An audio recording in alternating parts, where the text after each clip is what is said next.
Alrighty, welcome to session 36, which means, on average, each of your characters has had 13 sessions of adventure.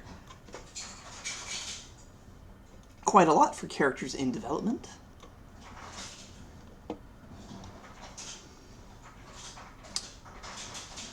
Well, as is custom, let us begin with a retelling of the previous session to earn some character points. Who wants to go first?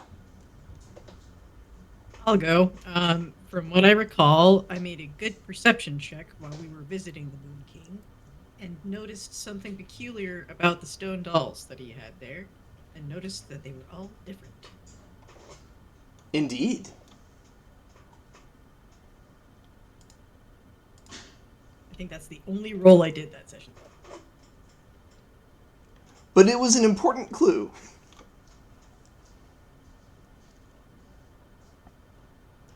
Very good. A character point.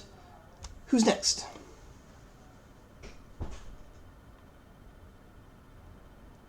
And that was Leica, wasn't it? Yeah. Yes.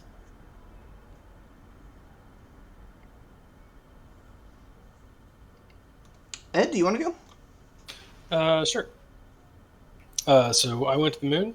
I helped make a present for a crazy lady, and we went to see a tree. That was pretty much Mari's recollection of the entire event. And I took a lot of composure damage. The moon can do that. And you did get to see a lovely tree. You also, if I recall correctly, got an interesting item when. Oh yeah, I got just a ball of void or something. Vacuum, yeah. Void vacuum pearl or something. You asked for nothing, and so the Moon King made a piece of nothing and gave it to you. It is contained in a glass marble, yeah. And as is the case with vacuum, sound does not travel through it, which can have interesting properties when implemented with sonomancy, as you have a device that can be used to nullify a sound wave moving through your contraption.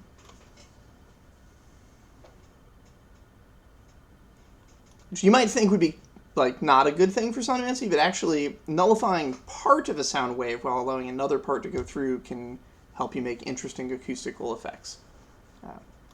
Not great for music, but for magic, very useful. A character point to Mari. Who's next?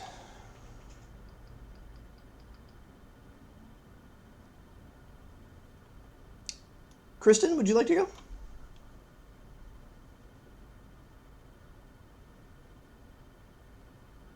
Is Kristen AFK? She's having audio issues, sorry. Gotcha. Troy, would you like to go?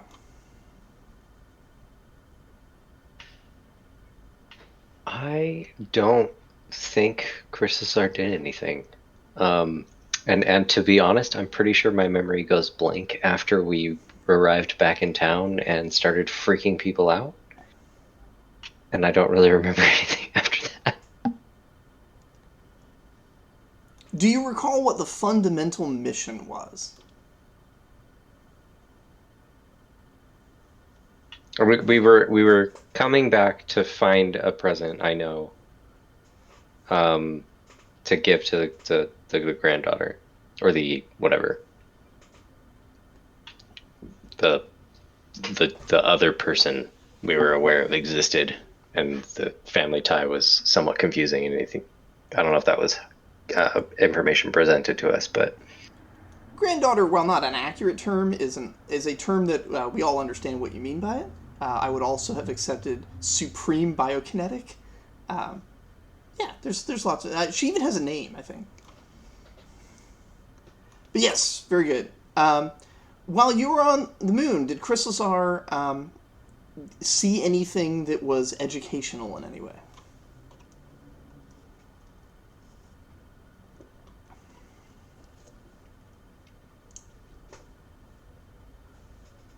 Or to put it another way, how much composure damage did you take?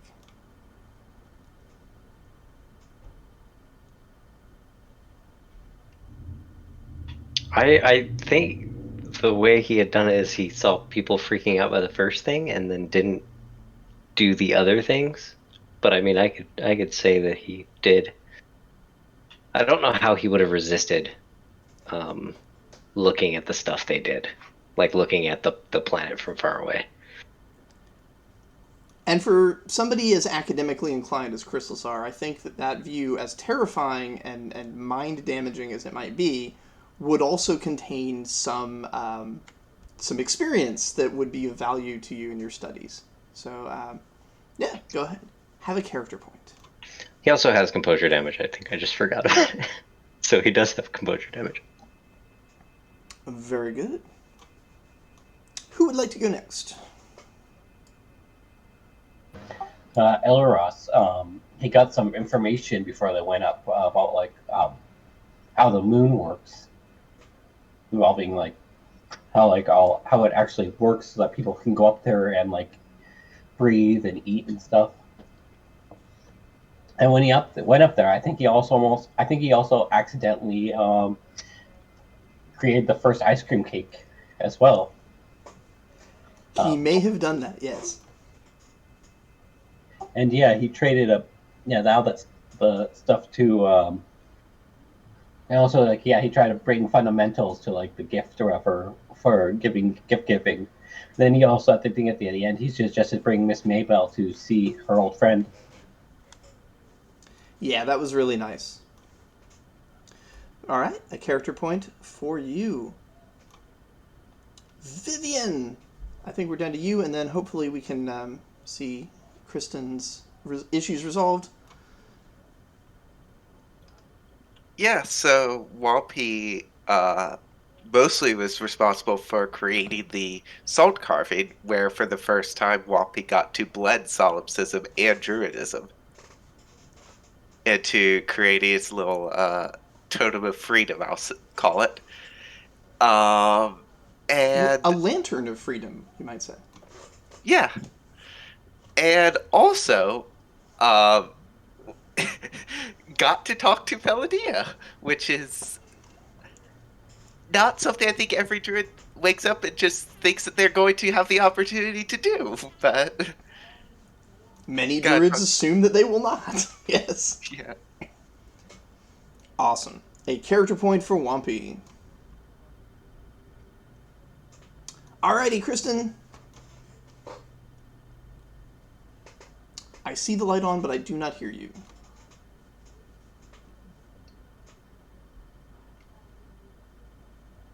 All right, maybe this is fixed. Yes, that worked. Okay. So Henri, exploring the dream that he had, he started by doing some recon before heading to the moon. Spoke with Delterra's stepbrother, and in order to kind of get access to Delterra without having to kind of sneak in, which looked like it might be a little too difficult. The stepbrother kind of shared a little bit of information about the dream, connections to like the elemental, the pillars being kind of connected to the elements, and then he took Henri to the Delterra, who shared a lot more information about the dream, and gave some advice on how to interact with the Moon King. Then we headed to the moon and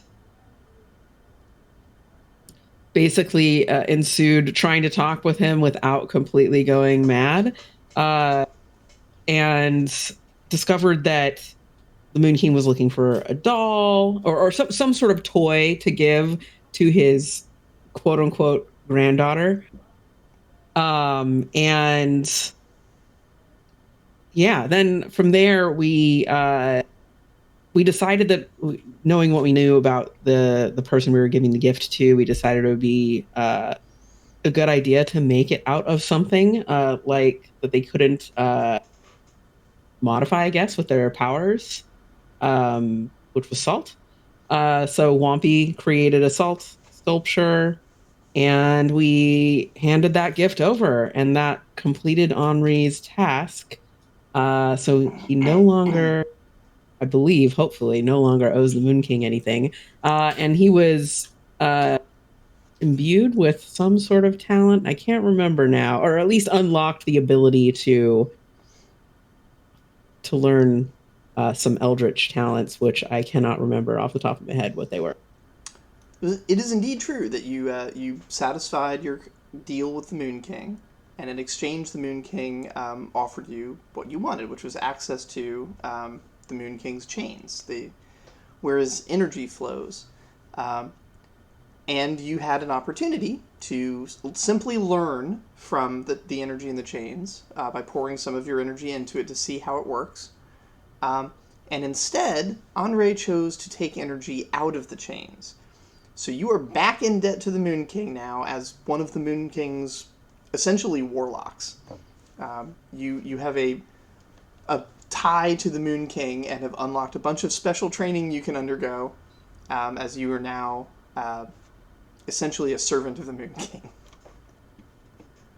Excellent. Yeah. The spells are crazy. They're all in the document for you. And yeah, I do want to give one little shout out that the making it out of salt was genius, and I believe it was Ed actually, or his character Mari, that had that idea.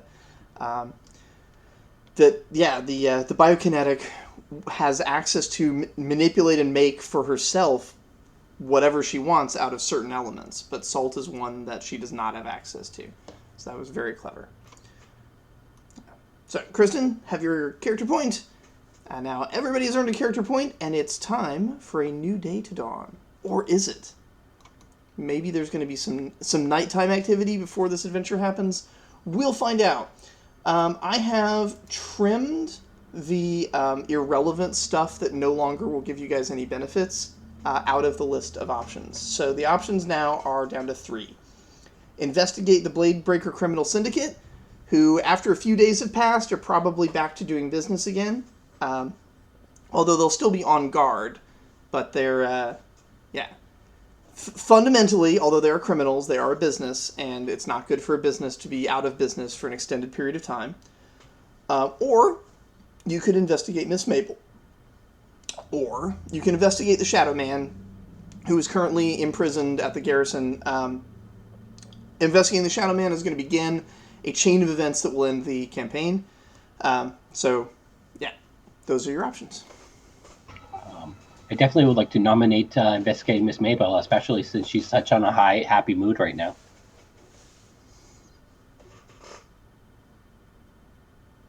Why is she happy again? She got to see Palladia. Yes. Cool. Thank you. My audio was not working, so I am missing a lot of the recap from earlier.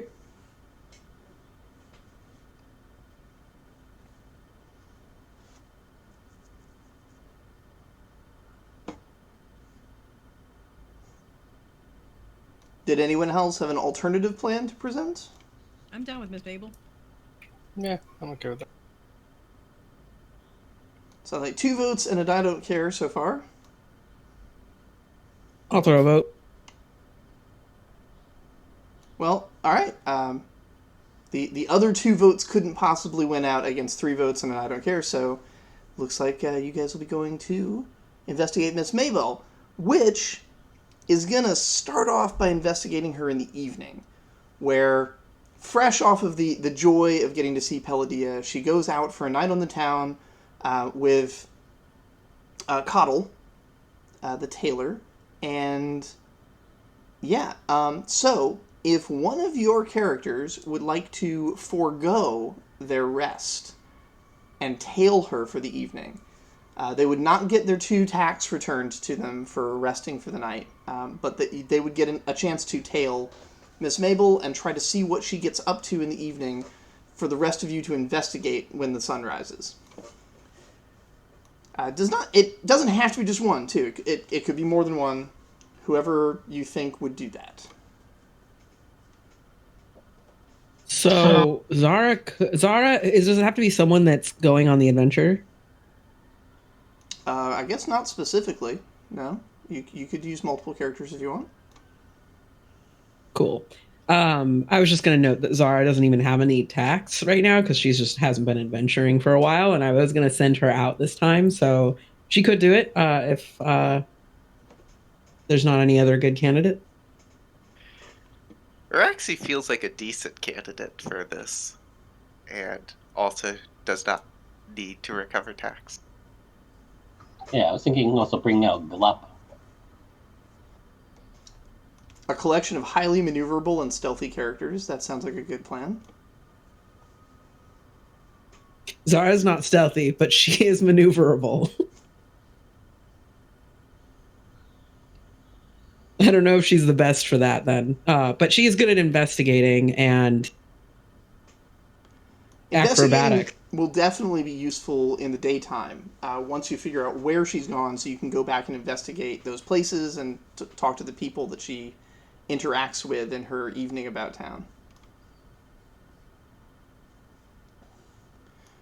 All right, so Glup and Araxi for sure, and you're thinking Zara? Maybe stealth is optimal, then not a good idea because she's going to give you guys away for sure.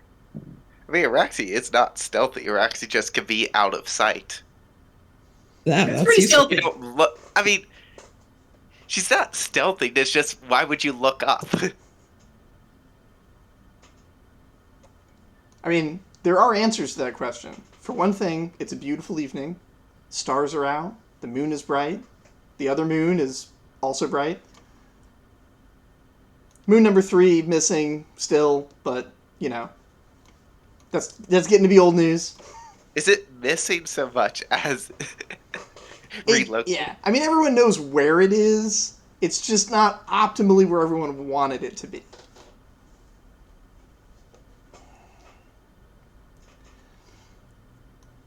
All right, so Araxi, Glup, is that it? Cool. Okay, so, yeah, Tailing Miss Mabel, there are 2 basic rolls you're going to need to make. One of them is stealth to make sure that she doesn't see you. And then the other roll is you're going to need a way to keep up with her. This can be athletics, it can be acrobatics, it can also be investigation if you just want to basically follow in her footprints kind of thing. I don't think you guys are going to have any trouble with that, but we'll go ahead and see.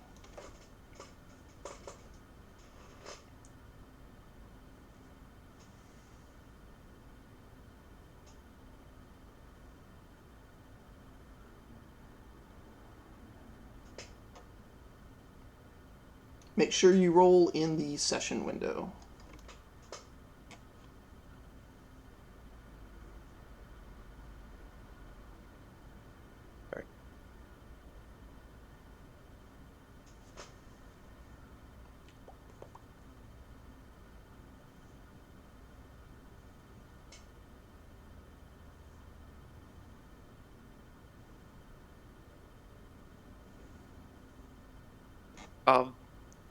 Actually, I'm going to just do this so that I get this as a talent now.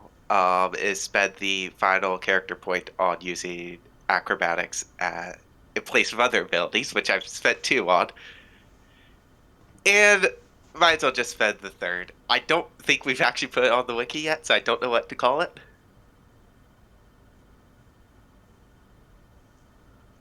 I thought we had a cool name for it, though. Is it on your character sheet? It's not on my character sheet. I literally just wrote the explanation of it. And then I've spent 2 character points on it.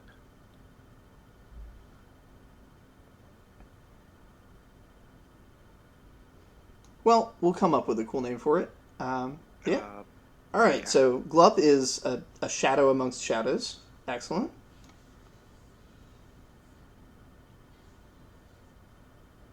That's for staying stealth with acrobatics. I've spent the character point for that, so I don't think I have to tax. Yeah. Araxi is indistinguishable from the other nighttime bats and owls and such that flit about the city. And that's for keeping up. Alrighty, and you were able to keep up easily.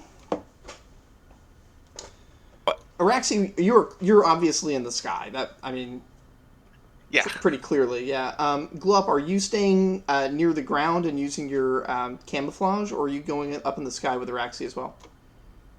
I'm using I'm climbing climbing over rooftops and stuff while blending into the rooftops. Okay, so you're both staying pretty airborne. So the first thing you see is that Coddle takes Miss Maybell to a fancy restaurant. Now, of course, she just had dinner with all of you kids, so she can't possibly be hungry. So why she's going to this, and it's a very fancy looking restaurant. Why she's going to this fancy looking restaurant, you're not sure.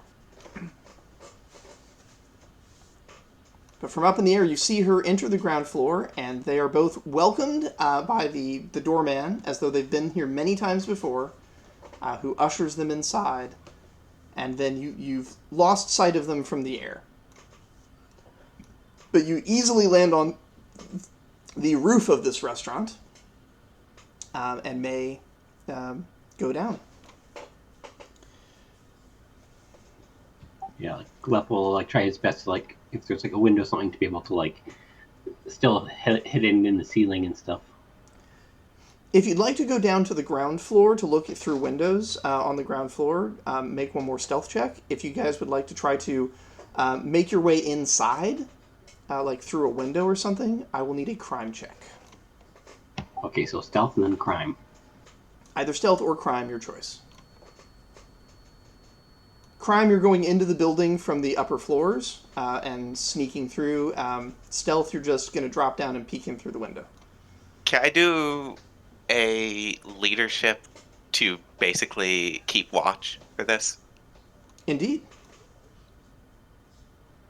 I assume that's perception plus leadership.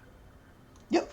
And for keeping watch, you can add your successes as dice to Glup's roll. Yeah, that was my crime roll. Well, you can add three more dice yeah. to whatever other roll you need to make. Good grief. All right. So which round did you take, Glub? That was the crime route, so 9 successes. Okay. So going in through the upper floors, you find that this is an inn. It's not just a fancy restaurant, it's also a fancy inn with fancy rooms. These are super fancy rooms. And as you make your way down through the floors, you find that this inn is also a very fancy casino. In fact, it looks like it might be casino first, inn and restaurant second.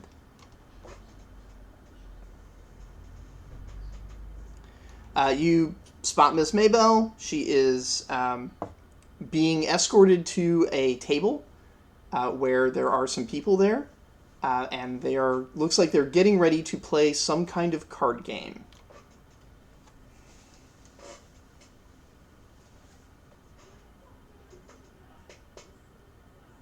Yeah, I guess I'll observe the card game. All right. I'd like you to go ahead and make an investigation check. For every success, you'll learn the identity of one of the players. This would be perception plus investigation. You get to know for free that Miss Maybell and Coddle are among the players. All right. Okay, these dice are out of control. Yeah.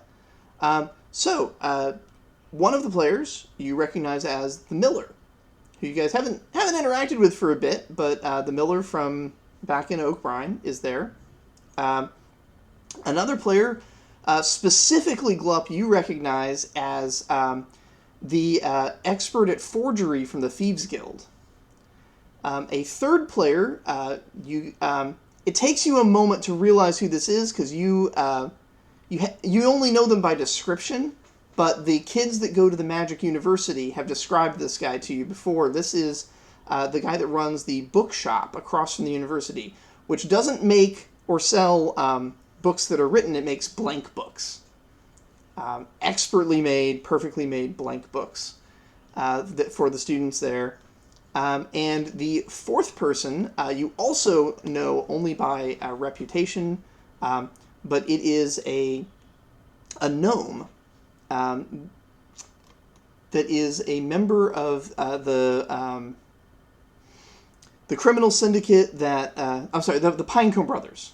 It's the Pinecone Brothers consist of two, air quotes, brothers. They're a gnome and an orc that teamed up, and they run the protection racket that protects the Skull family restaurant that's also across the street from the university.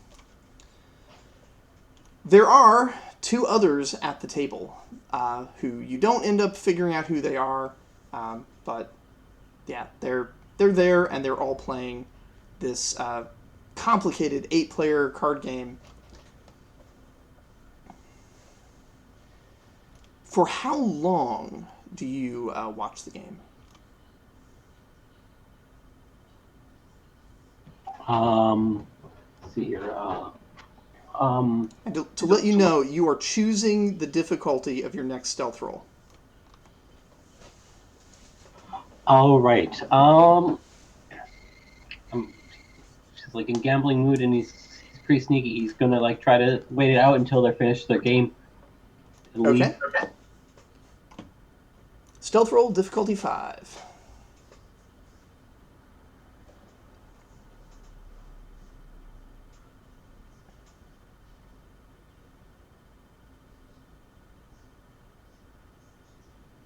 You are an absolute ghost. No one notices you. You have the camouflage thing, right? Yeah. So if I'm not moving, also you're just your skin takes on the appearance and pattern of like the curtains behind you, and it's like something out of the Pink Panther. You're just part of the background, and no one notices you. So they play their game for a while. The game is it's a complex game. It has a lot in common with poker, except that between each hand, some of the cards stay in front of the players. So there's a little bit of... it's not like a... You can think of it as a roguelite version of poker, where instead of everything resetting every time, you have a little bit of personal progression you can make towards better hands. But there are risks. The 3 different layers to the game, which are called, apparently, from what you overhear, the forest, the city, and the ocean, have a chance of rotating. Or at least the forest and city do. It's not entirely clear what's going on. It looks like the ocean is where the actual victories happen. There's also apparently some kind of politic that they refer to in the middle of the table, where cards are changing the rules of the game, but players can take the card that's changing the rule of the game and add it to their hand if they place a random card to re-randomize what the rules of the game are. It's very... Oh, it's like Munchkin. It's like Munchkin with poker and money. And there's money going on here. But you made it, all 5 successes, you made it to the end of the night. So you have you get to see at the end of the game that the impossibly huge stack of money Miss Mabel has taken from all these people, she hands back. And a little scorecard is brought out, and some marks are made on the scorecard.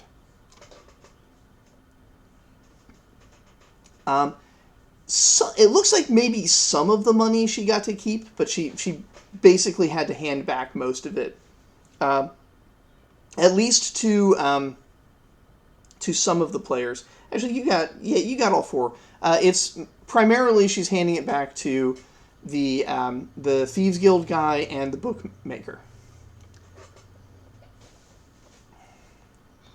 So it looks like either she's giving them a debt that they need to pay off, or like she's paying them off or something. But she's trying to do it secretly by gambling against them. Yeah, you kind of get that feeling. There's something weird going on. She clearly won, and not just like a little bit. She clearly like ran the table and brutally took everyone for most of what they brought, and then she hands almost all of it back. And most of what she's handing back is going to those 2. Everyone else is just kind of getting a little bit. But she does keep a little bit for herself. So At the end of it, she ends up a little bit of money. Everyone else ends up down a lot, except for the bookkeeper or the bookmaker and the Thieves Guild forgery expert. Those two end up with a fairly substantial amount of money, and some marks go in that book. And then, yeah, everybody shakes hands and they take off. Which two were getting the money? The bookmaker and the forgery expert from the Thieves Guild. Yeah. Both characters that the students have interacted with in the past. Although in the case of the Thieves Guild guy, I think Glup was the only one. Maybe Andre may have met them too. But the Badger Den of the Thieves Guild, which mostly concerns itself with making better locks for the other dens to practice trying to break through. They have one of their members is, instead of being interested in locks, is interested in forgeries. And is an expert at creating forgeries, teaches the art of forgeries, and stuff at the Badger Den. Yeah, that's where we got the super forgery to get those policemen arrested. Correct. And yeah, actually, most of the characters at the table were characters that the children had met at some point in time. Most of them. There were two you couldn't identify, so you're not sure who they were.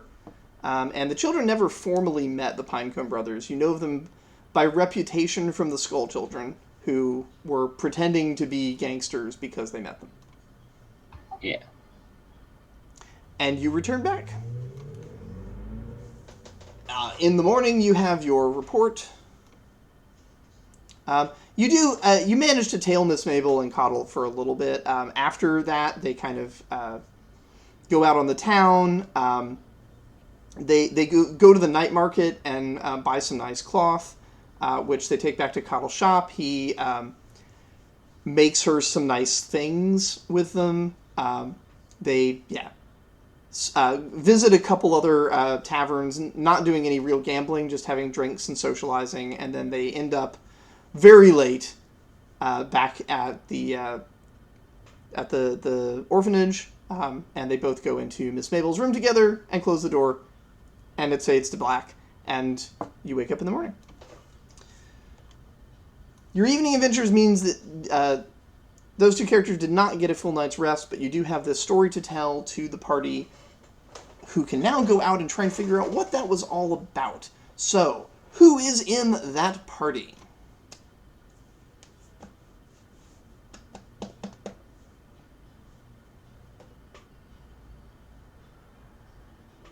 Zara will definitely be heading out. Awesome. Glup will learn what coffee is. So he's going out.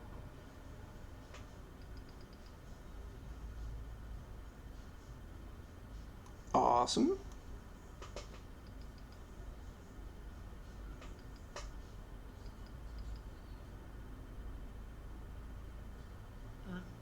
Vivian, did you want Araxi to keep going with this, or did you want to use one of your other characters?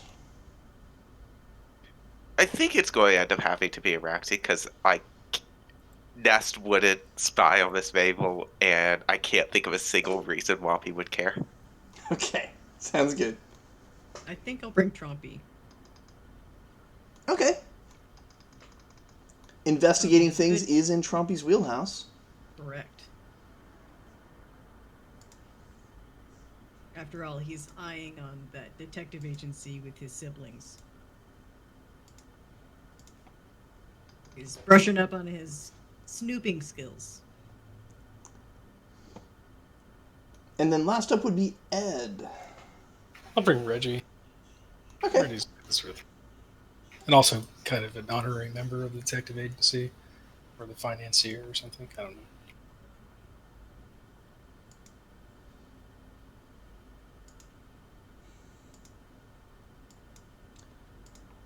You were included in the letter of request from Justicar because you participated.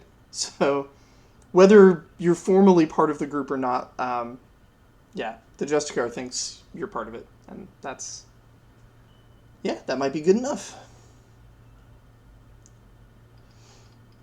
Alrighty.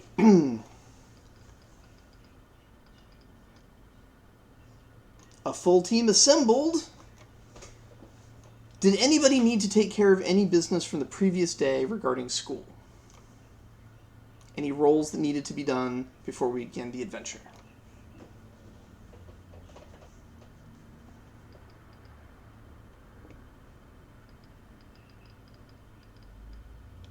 Excellent. All right, then.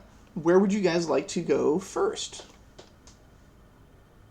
You have a list of 4 suspects, so to speak.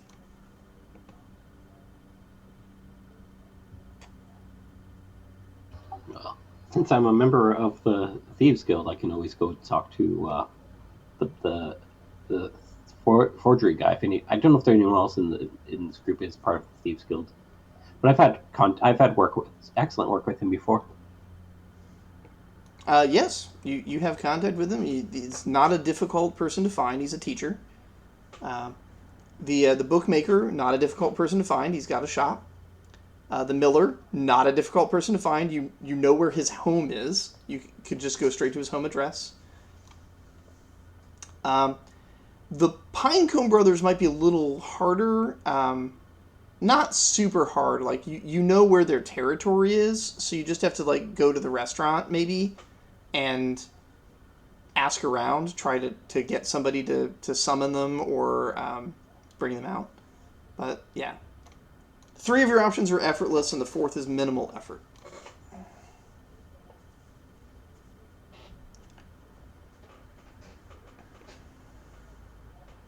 The real question is, who's going to tell you the truth?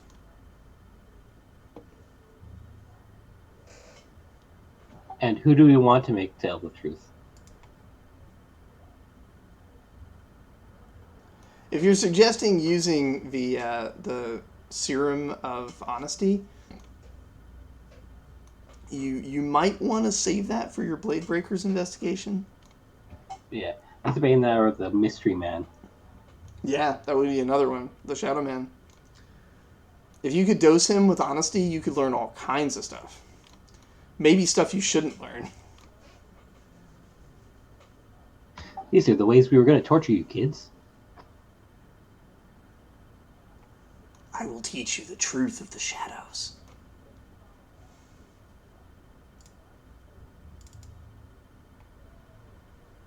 And what potentially of trying to like talk to the tailor as well? Yeah, you could go find Coddle. Coddle is the one who escorted Miss Mabel out.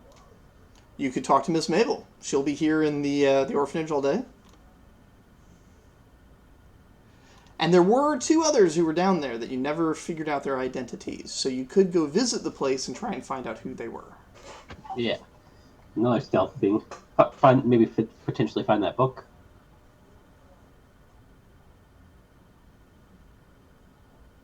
Was the book on someone and they just pulled it out, or was it like in a spot that they were? The book was brought over by a member of the casino staff. It's probably the best spot to start, I think. Yeah.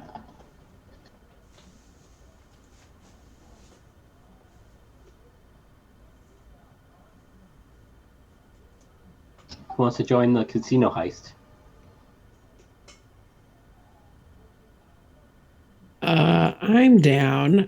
I'm not sure exactly where Zara might be best suited, but I was kind of thinking she could help out with talking to the gnome, the Pinecone Brothers person, because she is also a gnome and maybe somehow get some sort of gnome cred. Can kind of social engineer information out of them.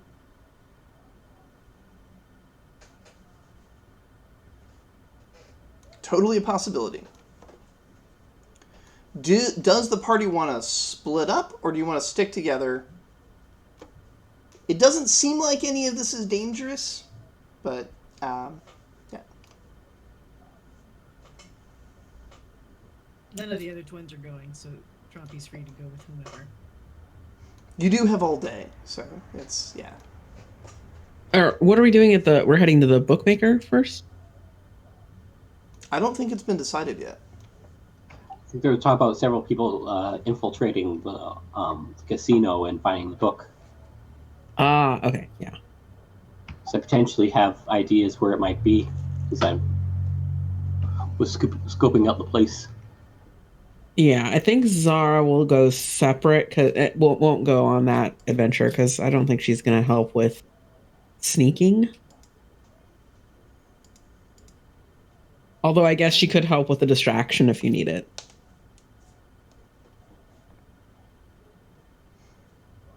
But if not, she can go to the gnome. Yeah, I don't think I'd help with anything sneaky either. I can do investigation mostly and scholarship with my character, so I'm happy to do any brainy stuff. You could try to social engineer your way through that situation instead of just sneaking in to try and steal the logbook. All of these are options.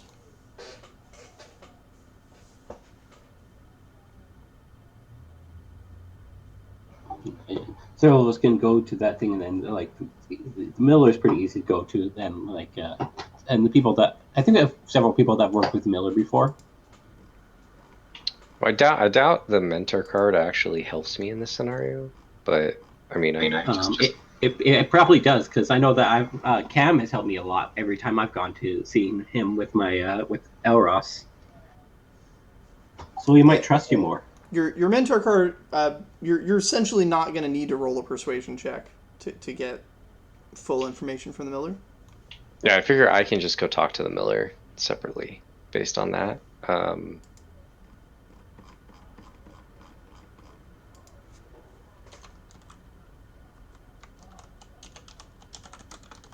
And who goes to the school for magic? Because they probably might have more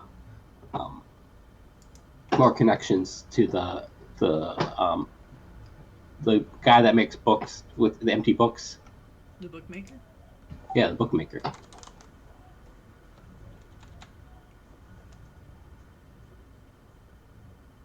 Any of the SAU students would be familiar with the bookmaker because the bookmaker sold them their books. I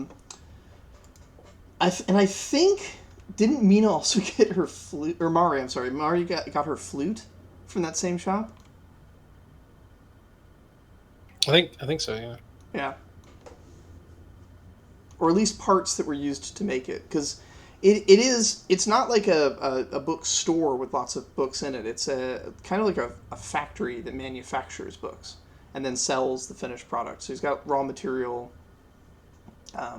aplenty.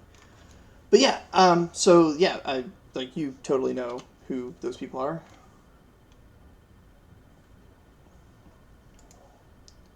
Alright, so we've got Mina going to the Miller. Glup going to the casino. And Zara will hit up the gnome. I will accompany whomever wants me. Sorry, Jackie, your voice was very quiet there. What did you say? I will accompany whomever wants me. Okay.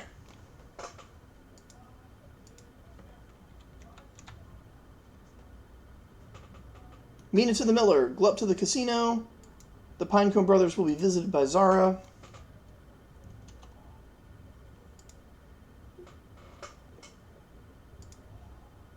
Not sure where Raxi is most useful here. Probably the casino. Alrighty.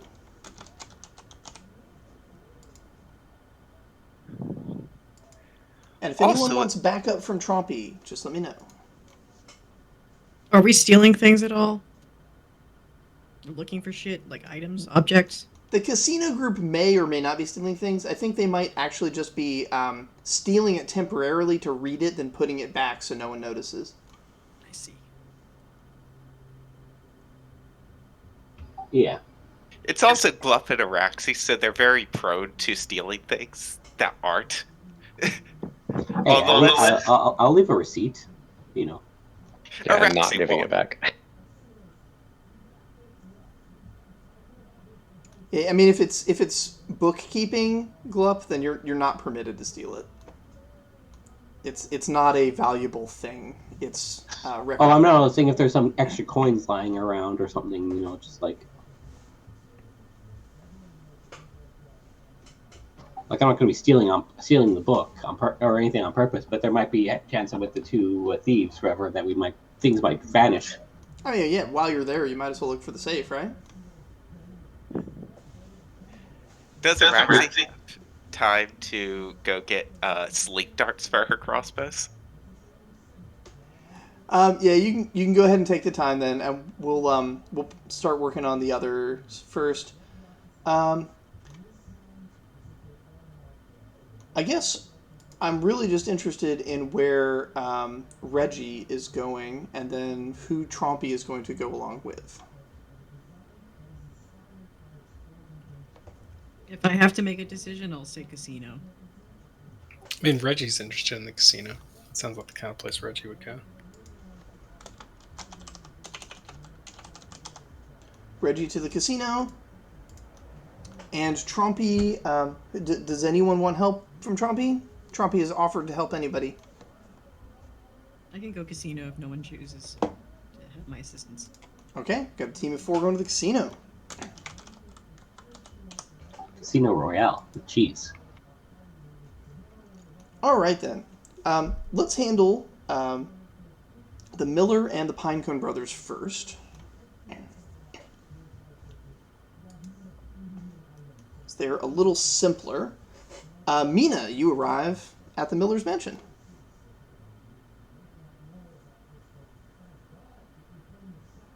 Do you knock? How do our greetings work? Yeah, I mean, you can knock at the door.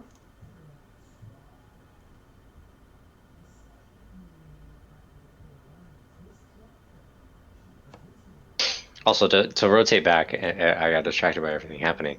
What's our goal? Getting information out of them, like what they were doing there, or was it more about the actual specific what goes on with like the money at the end? Oh, yeah, go ahead and discuss that before you guys split up. Have a plan of action. I think that what you kind of covered what I was going to try and uncover, and trying to figure out too, like why is the money funneling to those two people? Though they might not, certain people might not have that information, like the gnome, or the Miller might not know, but at least we could like learn from them, what they do know, if they're not lying. From our reconnaissance the night before, it wasn't like a subtle. She like snuck the money to these people doing a thing, right? It was a visible, in the open exchange. Like this is how the night concluded. Yep. And everyone acted like that's a normal thing. This is how all of our nights conclude. Is Miss Mabel giving us our money back?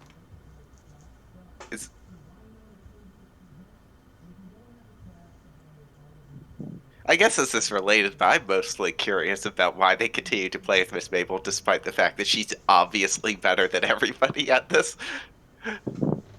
She might not be there every night. They have a chance.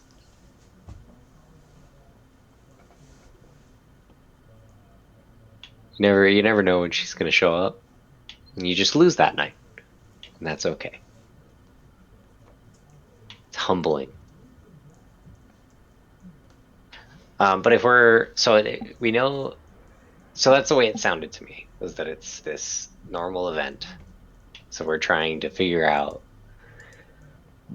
like why that's a normal thing, that someone that wins all this money didn't get any. But there's also the fact that like we wouldn't know they even played.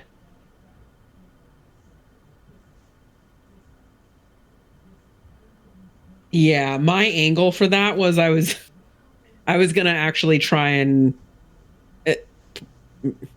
it's gonna be out of nowhere, but I was gonna have Zara kind of talk to the gnome to see like if he knows of any places where she could do some gambling because she's looking to make some extra coin or something. She has some money burning a hole in her pocket or whatever, and see what he has to say.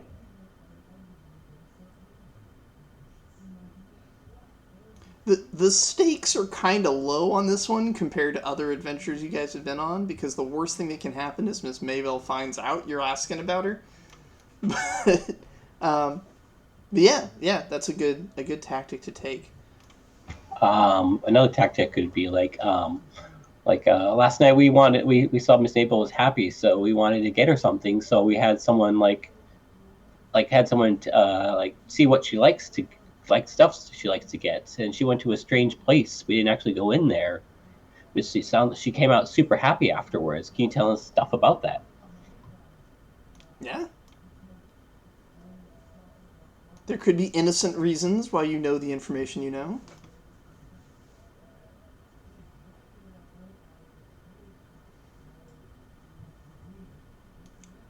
With that in mind, what would you like to say to the miller as he opens the door to his mansion? Because at the moment he does not have a butler.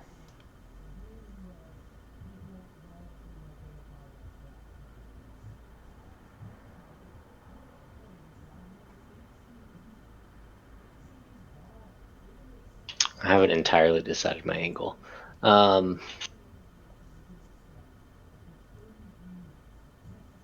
But you can start anything off normally. I say hello. He's your mentor, so he's happy to see you. Yeah, I say hello. I came to visit you today. I hope that you don't mind. Of course not. Come on in. Been working on any fun designs? Yeah, I'll go ham for a bit and draw like a quick sketch and show him what I'm making. Being an engineer himself, he completely geeks out with you, has some ideas, you share some shop talk for a bit. And then how would you like to broach the subject of what you're here for? I think the one of the things mentioned was a good way to go. So I'll say a few of us were trying to work through kind of we're trying to gather I'm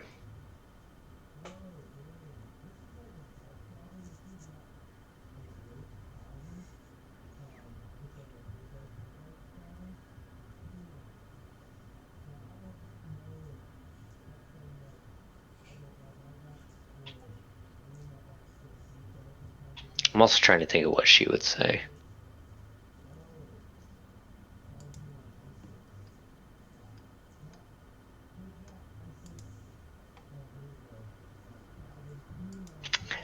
Yeah, so I think that's fair.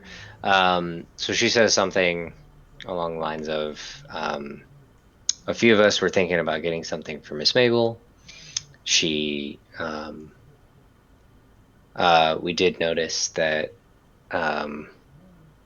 she was in the highest spirits last night or this morning throughout. So she must have done something extraordinarily fun last night. And not, I don't know what she did. But I imagine if you had any idea what she was up to or what she does at night when we're all asleep and we all miss it, that could be something help toward us figuring out to get her something. No persuasion check necessary. This is your mentor. Miller says, "Oh yeah, we were playing cards." That's it's something I do when it's not my turn to be with Willica. It's a way to pass the time, keep my mind off things. Did you know that Miss Maybell is really good at cards? Like, amazing. She does have a way with talking. It's like she gets in your head and puts the ideas there that she wants you to think are true about her cards.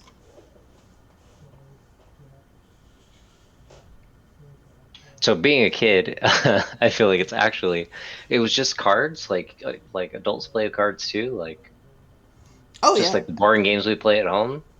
No risk, nothing. I mean, I wouldn't call it boring. If it was boring, we wouldn't do it. Cards can be quite fun. And grown-ups do sometimes bet a little money on the outcome, but, you know, what's some money between friends?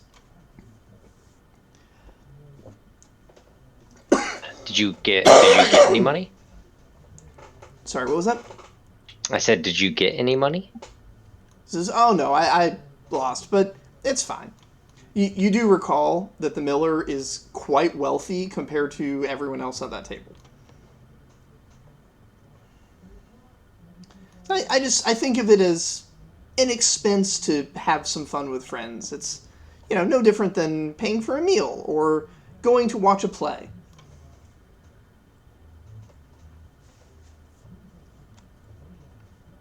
In fact, there's going to be a wonderful concert. Perhaps I should take Wilka to that. It'll be my turn next week. Yeah, we'll do that. Did you want to learn how to play cards?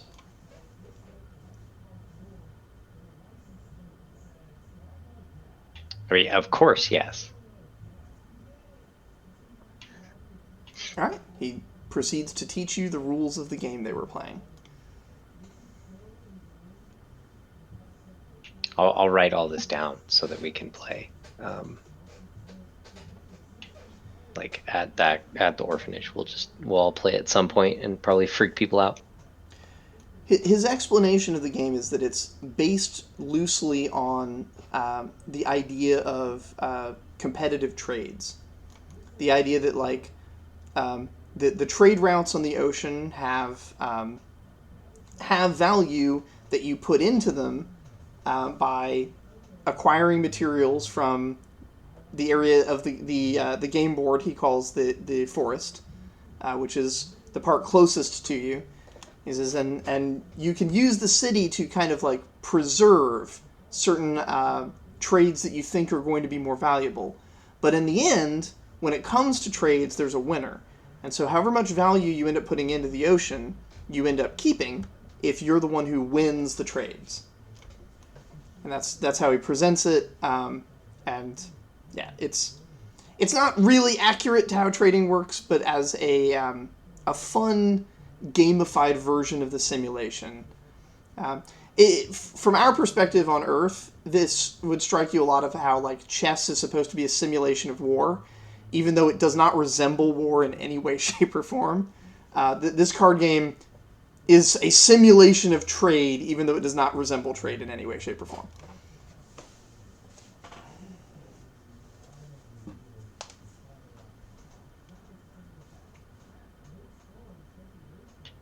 Got it. Yeah, this every time you describe this, it feels like a different game you're describing. It is evolving. The game only has cards. There are no other pieces, right? It has cards, and you play it on. He says that the table that the casino provides, so that we don't have to, like, use our imaginations. It has a green stripe on the outside for the forest, a white stripe next for the city, and then a blue circle in the middle for the ocean, so that we can keep track of the card areas. But yeah, it's purely cards. It is played with, of course, the common cards that are used to play this game all over the city, because in a trade city, a card game based on trade is very popular.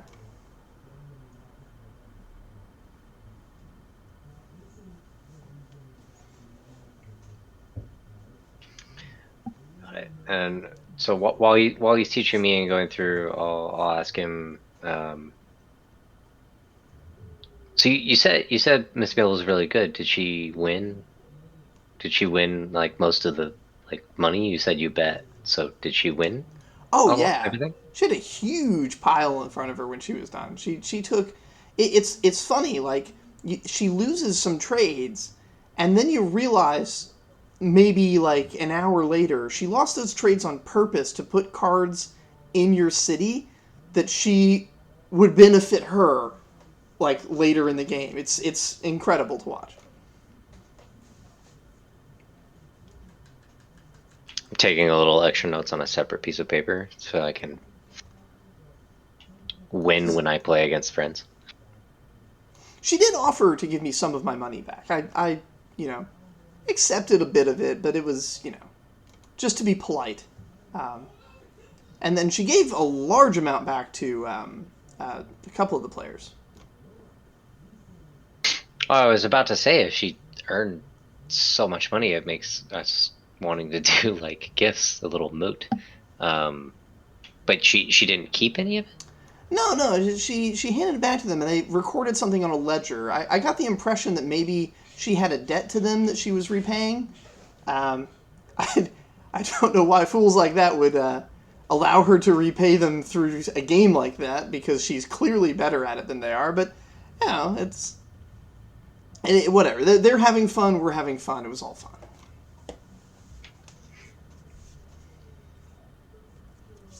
And they were so polite to me.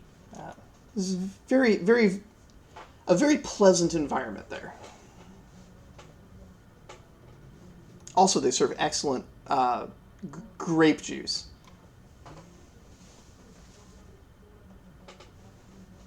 He almost forgot he was talking to a child for a second. I'm trying to remember who went and recovered the wine, but I think it was Christazar. I'm now checking.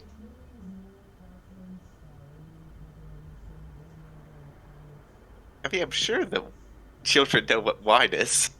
They certainly do, yeah. Yeah, it's just it's adults. So This I is get it. Yeah, this is the Miller. He does not interact with children on a regular basis. He has his own idea of what children are. I mean, he lived by himself, right? Essentially, He lived by himself. on a hill. Yeah. And now he lives by himself in a mansion or yes, a nice house. in a very nice house in the in the Palace district. You did catch there were some hints too that like something's gone on with his relationship with Willica. Like he was dating her for a while, but now he's been saying it's not his turn. So there's something going on there. Yeah, I'm a I'm a child, so I didn't press on that at all. But as a player, huh? But it is interesting. I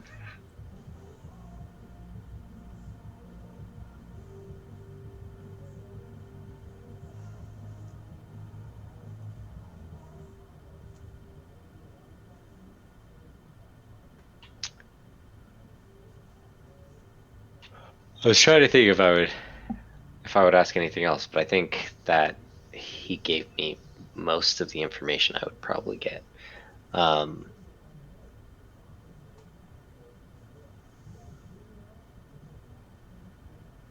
Cool. Then we shall move on to Zara. Zara, you arrive at the restaurant, the Skull Family Style Barbecue, with good old-fashioned Skull fire pit recipes. All right. I am looking around to see if I notice the gnome anywhere around here.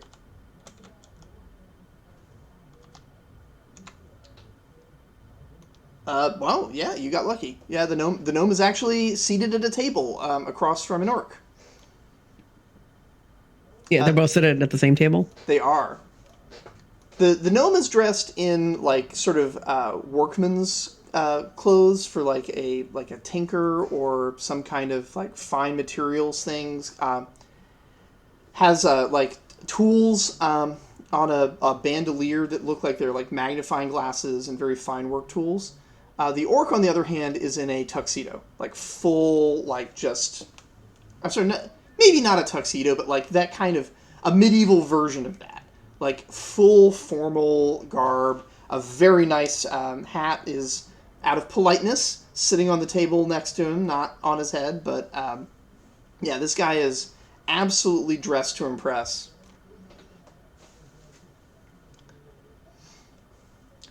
They appear to just be commenting on the quality of the food and sort of mocking the younger generation that comes in and asks for things in Knoll style, which means mostly raw. Most humans and humanoid species do not have the stomach to handle the raw version of what the Knoll or the skulls eat, but the skulls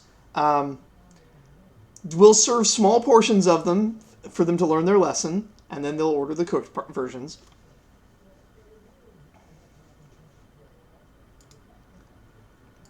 Oh yes, right. There's a very good representation of what this guy looks like. All right, so I assume they're like eating. This is a restaurant. They're sitting here. They're having dinner or whatever meal of the day it is. Yeah, there's a little. It's almost like Korean barbecue, where there's like a little cooking pot fire in front of them, but instead of it being a flat, like curved panel to put the meat on, it's a stick, and you put your meat on the stick and let it sit over the fire for a second, and it's all been like pre-seasoned and in some cases a little bit pre-cooked, so you're just kind of like warming it up to get that mouth texture. It's a real experience. It's quite delicious. Nice. Okay. Are there any extra chairs at their table? There are. They are the only two there, and there's 2 additional chairs at that table. All right. So Zara is going to confidently walk up and just sit down at the table across from the gnome. So I guess next to the orc. Okay. It's kind of a 4-way table. That's fine. Yep.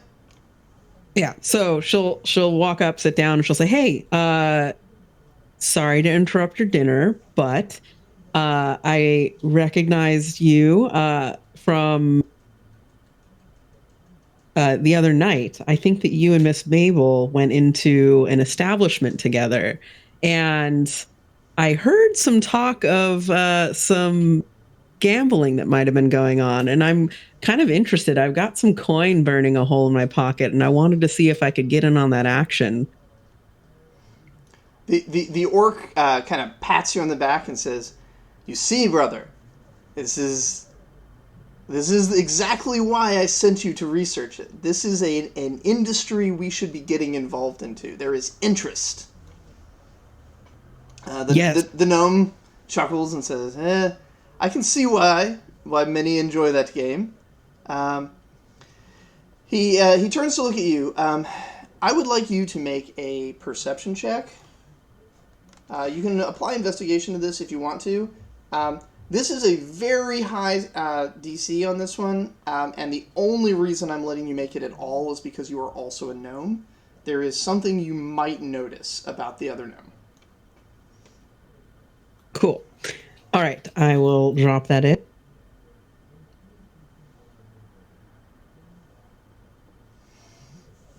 Okay, didn't quite make the check, but that's okay. The gnome does have a scar across his face, across his eye, his right eye and cheek, and his right eye, it looks like, has crystallized into.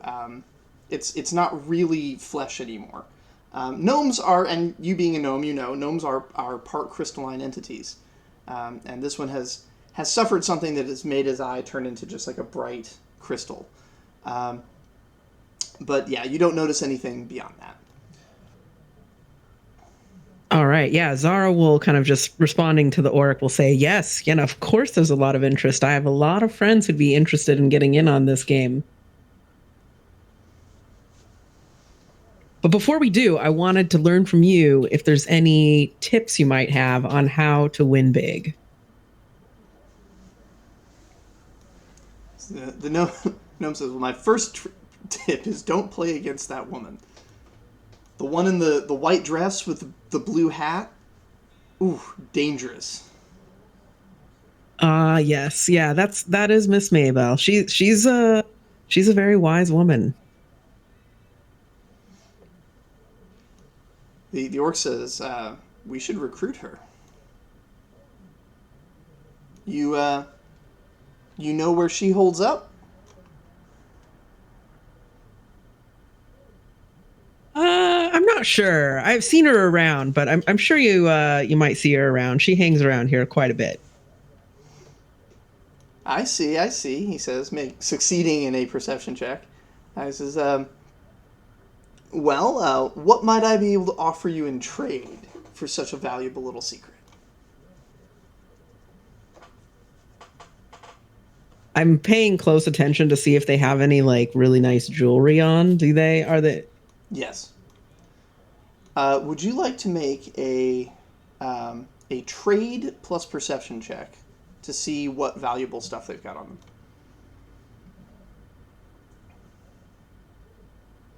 Yep.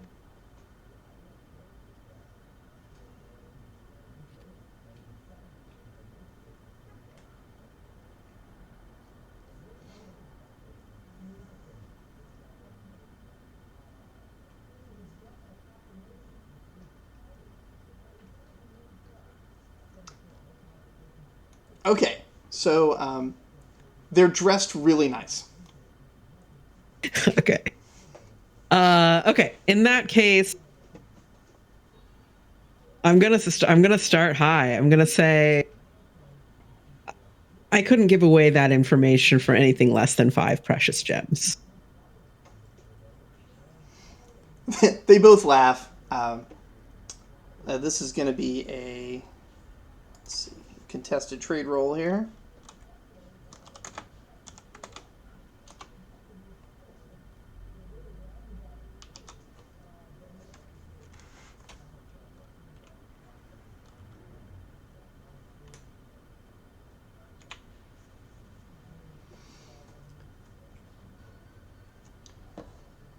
So they beat you by 2.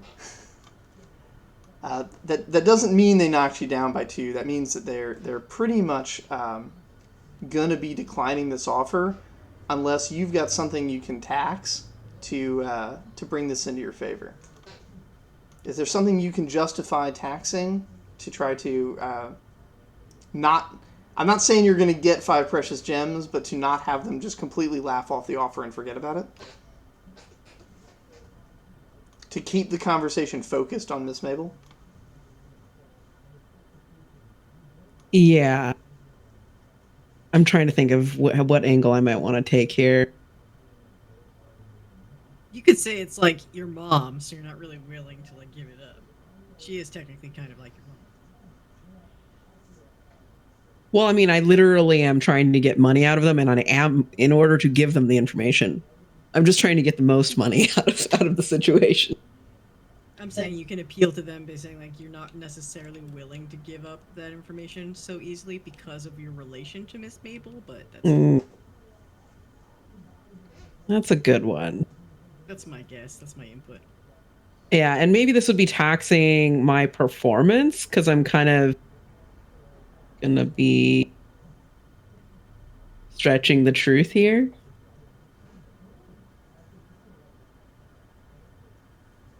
Is that viable? Tell me, in Zara's mind, in Zara's heart, what does Zara think of Miss Mabel?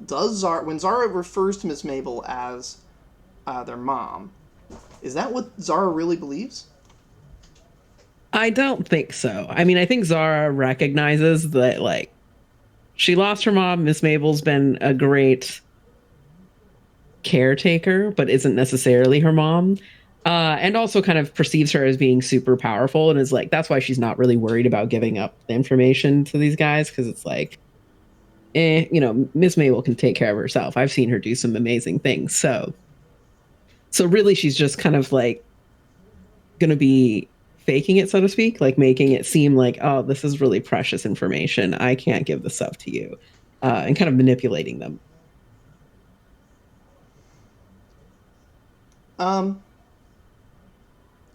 Okay, I think But maybe there's a different thing to tax for that. I don't know what that would be. yeah, I think that would just be you'd probably be taxing composure a little bit. It sounds like you're not really hurting your own ability to perform by going with this lie, because you're not really believing it yourself. So this isn't like real tears, like it's my mom. This is just sort of yeah.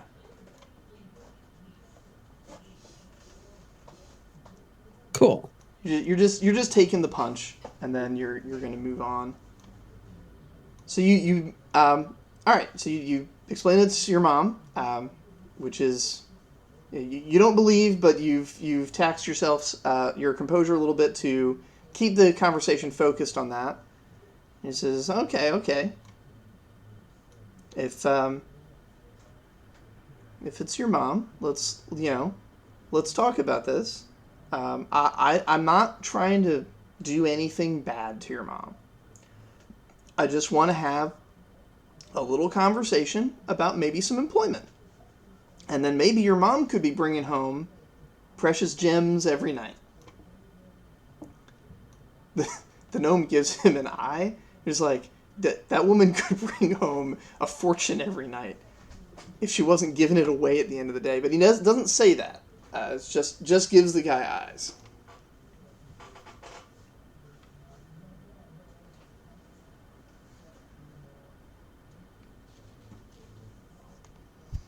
The Pinecone brothers have been working together long enough that they know not to interrupt the other while they're dealing.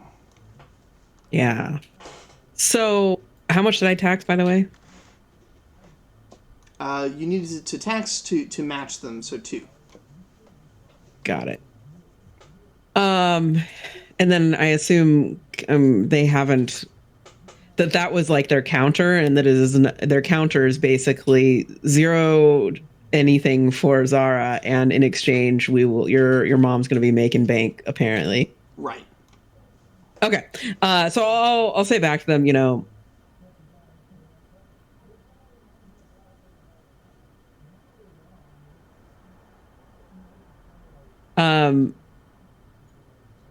yeah, my mom did not raise a fool. I need to see some precious gems up front before I give you any information, Alrighty. This would be either a trade or persuasion, plus probably cunning, and it'll be against their roll again.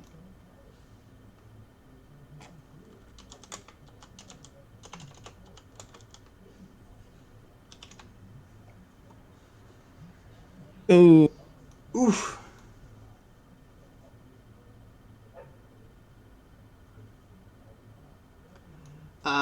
So, here's your choice. You can take another composure damage, or you can accept that he will trade for a coin, not a gem. Just one. One valuable coin. As he says, I respect that. Don't raise no fool. But, understand where value is. And he presents precious coin, puts it on the table.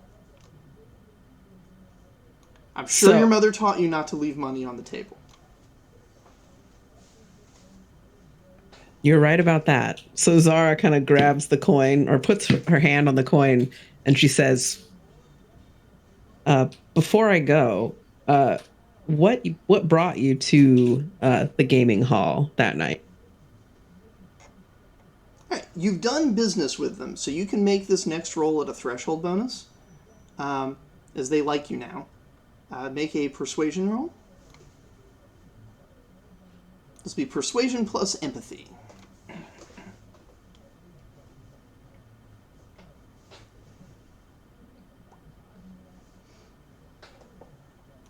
Did you make that? Oh, okay. It wouldn't have mattered. That's a 2.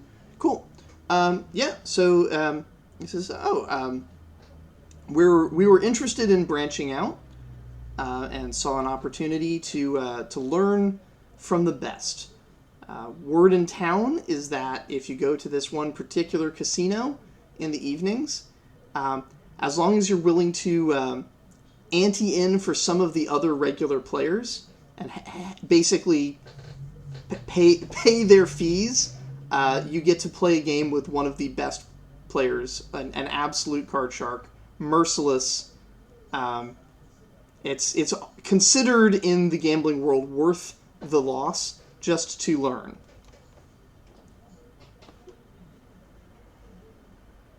All right. Can I ask another question? Yes, you got 2 successes there. Go ahead and ask a second. Great. Okay. Did you notice anything odd that night about the game, particularly when it comes to the winnings and how they're distributed? A little bit of meta knowledge leaking in there, but that's okay. Wouldn't Zara know that information from the... I don't think you've met up with was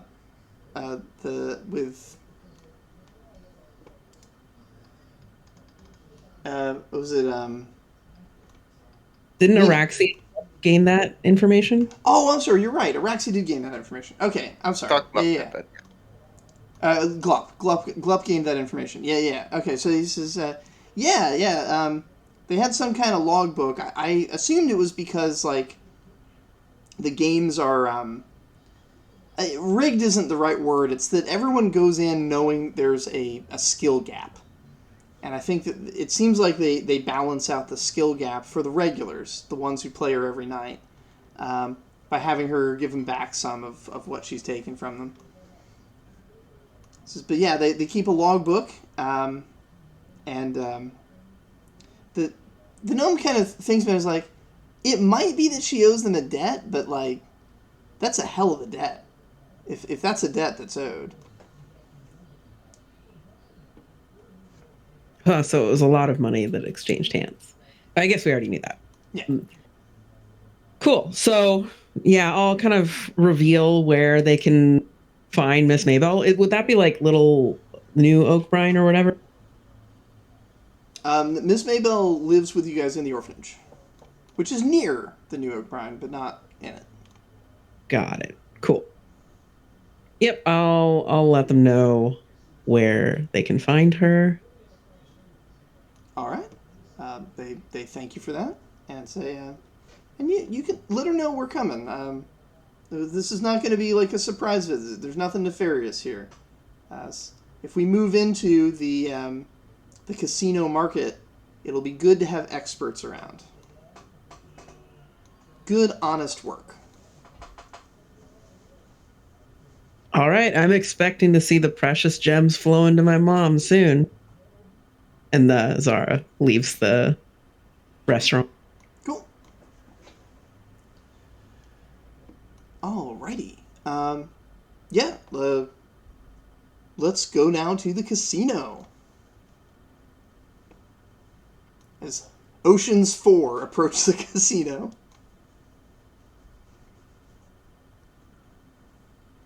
You actually have a pretty good team for this. What is the plan?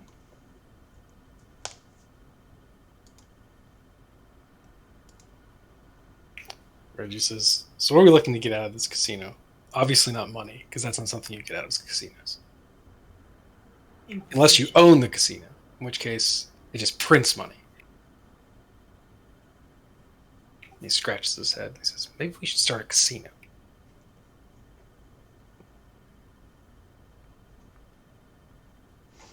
Reggie, the casino owner. Oh boy. He's got everything signed in triplicate. It's all above board.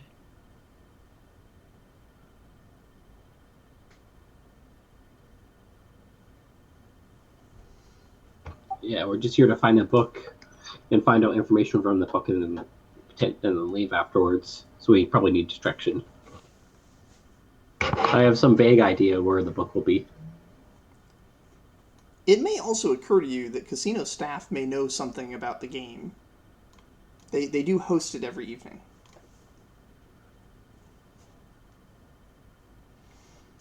But yes, to answer Reggie's question, I think the book is the primary target.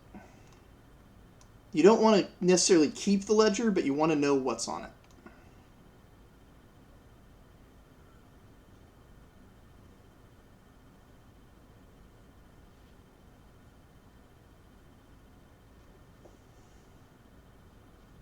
Reggie says, like, don't we have an entire guild of people responsible for knowing this information?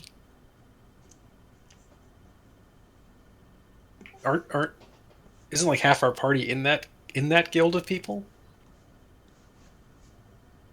I think only Glup in the current party is Thieves Guild. But yes, you do have a Thieves Guild rep here who by rights is expected to stealthily, not overtly, access the safe to do record checks. Yeah.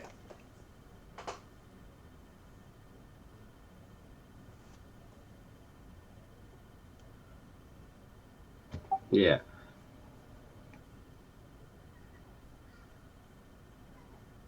So if they keep the records on site, then they wouldn't. I don't know if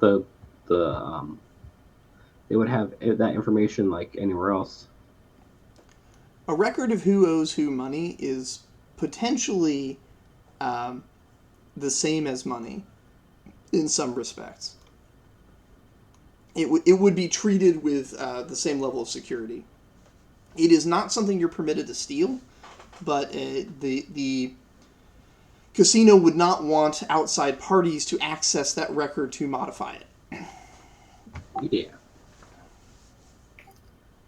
Reggie shrugs. Says, casinos are kind of low money. It's kind of like it's kind of like a I don't know, like a low time criminals kind of way of scamming money off of people. Like, it's kind of a low level grift. He says, if you want to see a high level grift, just note that it's my guild's seal that's on every one of those chips.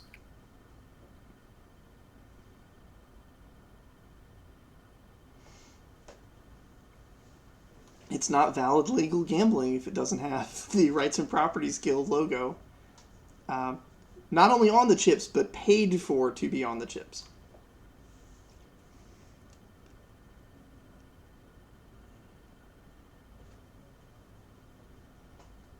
All right, do you enter the building?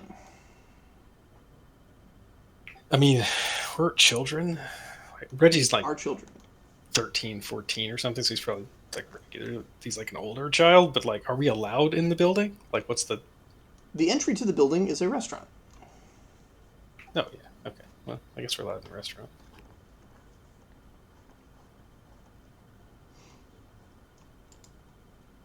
You are allowed in the restaurant. I'm just gonna go ahead in. Cool. You walking through the front door. A waiter greets you and asks if you'd like to be seated. Sure. Cool. They say indoors or outdoors. I look around. Which one looks like a better vantage for whatever it is that we're trying to observe? Is there like Probably balcony indoor. seating or something? So there is access to the roof that Glup discovered the previous night that you could go back through, which goes it through the inn portion of it. Yeah, there are balconies from the inn. So the really nice rooms have like little balconies that give them a little view of the marketplace across the street.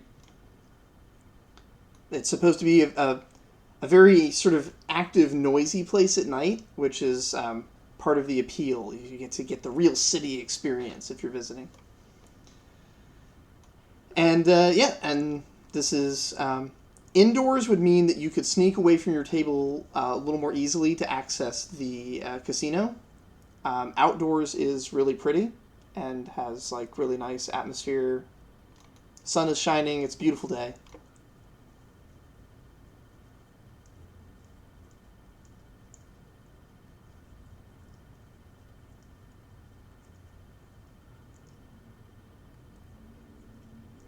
Two of your members are Anu that can essentially climb anywhere they want.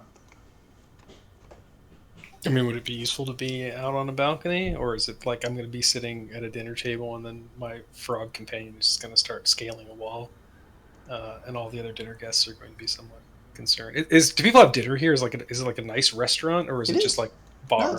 it's a really nice restaurant. And because it's daytime, the casino section in the back is not highly active right now. Most of the activity is I here see. in the restaurant, or in the inn above. There's people that are arriving from out of town, checking in, getting nice places.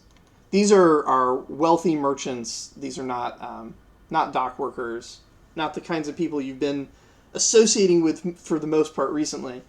This is the upper crust from out of town. I gotcha. You hear lots of foreign accents. The usefulness of seating outside might be that if you caused a distraction, the distraction would pull further away from the casino. So that may be of use to you. But if you wanted to take a seat and then have some of your members just slip into the casino, being seated inside would make that easier. I want to take a seat and observe. I think that's what I'd like to do. Like observe the casino, which is Okay. inside, right? So The temptation to abandon the mission and dine and dash is overwhelming. All right. So the initial waiter who takes you to your seat, they get you set up, and then the sort of the waiter that will actually be handling you comes out, and she immediately asks, "Will your parents be joining us, or guardians?" I look at my companion and say, "I'm looking after them today. We're on an outing." Very good. We I was do gonna have Trumpy step in, but Trumpy has no propriety, so we do have a kids menu with some wonderful little treats here. Yay, treats. The menu that she hands you does not have the expensive items on it. You can tell this because other people at other tables are eating things that are not on this kid's menu. But as she leaves you to look over your menus, the four of you sitting at this table have an opportunity to observe and potentially enter the casino if you wished. There's not a lot of barrier between the restaurant and the casino, as the whole point of the establishment is to make as much money from everybody that steps in as possible. So they want people who are dining to be tempted to go into the casino, and they want people in the casino to be tempted to go order food. So you have high visibility of the casino area. Most of the games tables are empty at the moment. This being a medieval fantasy setting, there are not slot machines or anything of the sort. What there are organized places for playing the types of games of skill and chance that patrons like to bet against each other with. And the main usefulness of the casino as a place to do this is to avoid cheating, to keep things fair. And so the casino staff are basically there as referees, there to deal the cards so that everybody feels like the dealer isn't doing any kind of sleight of hand.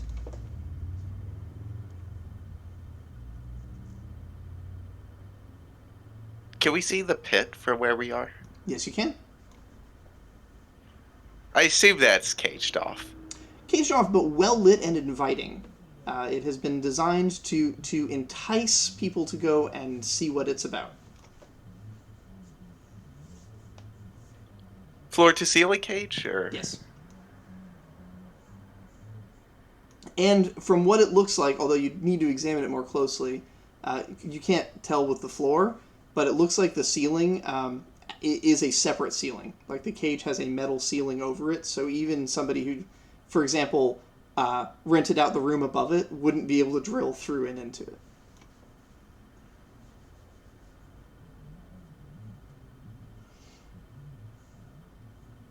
You can only imagine they've taken a similar precaution with the floor.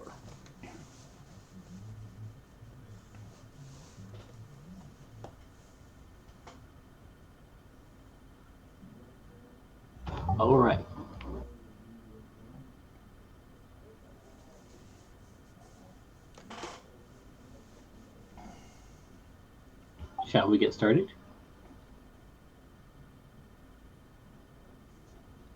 Roxy's going to order like 3 orders of fish fingers. Okay. The waitress takes that order. Does anyone else want anything? So, we've got some honey water, if you like. Trumpy will take some honey water for sure. Reggie says, "I'll have a honey water on the rocks." I want you to know that If you Trumpy's have eyes are rocks. sparkling with delight. What was that, Jackie? Trumpy's eyes are sparkling with delight. Awesome.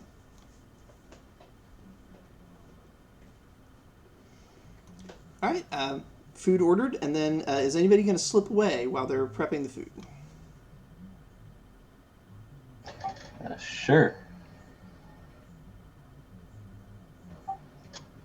Alrighty. Stealth check, and then tell me where you're going. Actually, is there anything that can be gleaned from an investigation or scholarship check before they do it? Anything like security that hasn't been already pointed out? Yes. I would love to do that then. In all situations, always you can get additional information from an investigation Excellent. check. Trumpy will. I mean, would this be an investigation or just a scholarship? Investigation is probably the way to take it right now. Sure, But I'm if you not want to really, do a like, scholarship check, that's what scholarship is for too. There is information. Well, my scholarship is off the chain, and I have erudite potential, so there's Okay, that. go for it. But, okay, I'll give that a shot. I'm assuming scholarship and perception. Yep. And then, as far as my potential, how do I roll it again? I very rarely use potentials. You add it as extra dice. Oh hell yeah! Do I have to tax it? Nope. Holy shit! Yep.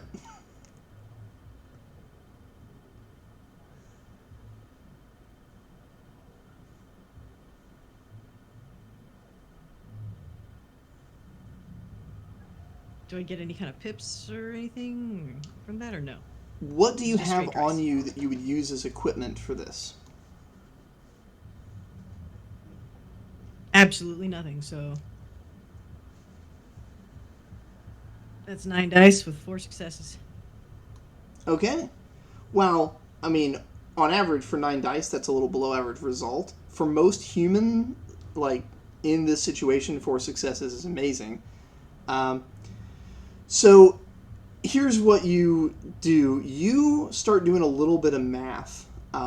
Based on how much money Glup told you was changing hands, the pit that you see down there with its cage is simply not large enough to contain the amounts of money that this casino must be dealing with. So There I must roll be something a else. vault somewhere else that's significantly larger than that pit. There's just no mathematical way that the amounts of money they're working with here could fit in there. Unless the whole pit is one giant bag of holding. It would require extra dimensional space or a vault somewhere else. Good to know. I relay that surreptitiously to my companions. Very good.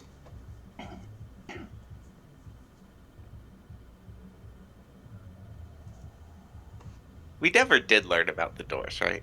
The extra dimensional doors. As the children.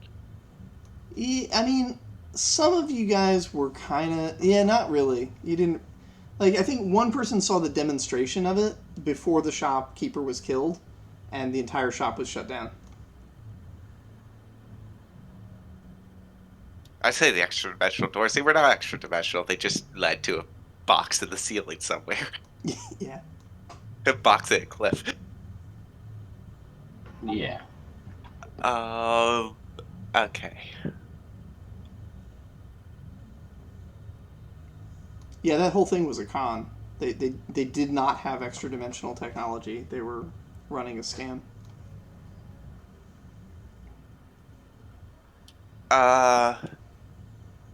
Can we observe to see where, like, if there's a particular staff-only door that people are constantly disappearing behind, particularly if they might be carrying a book? I know it's probably not busy right now, But there's got to be at least a couple tables active. There's a couple tables. There's two old timers are playing a checkers like game that doesn't really require much supervision because there's no real way to cheat. And then there's a smaller group than the 8 that was around the table the previous night, but there is a group that is playing the card game on one of the tables. And they've only got 5 members, so it's a little faster paced than a full 8.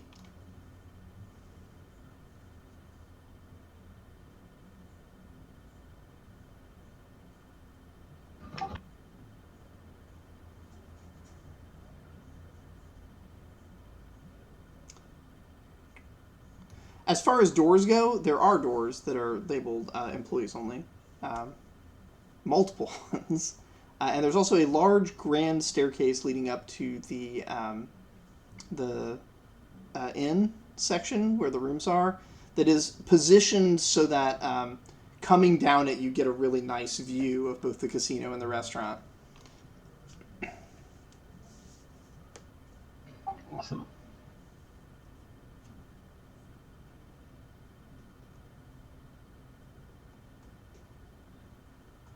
The ceilings here on the ground floor are pretty high. This affords people coming down the stairs a much better view. So that it's about like a 2-story section, and then above that would be the actual rooms. Yeah. In terms of like which door you think the employees are using the most, one of them is obviously the kitchen. There's just no question about it. You can rule that out. And then, there's 2 others. One of them kind of behind the staircase, and one of them over behind the pit.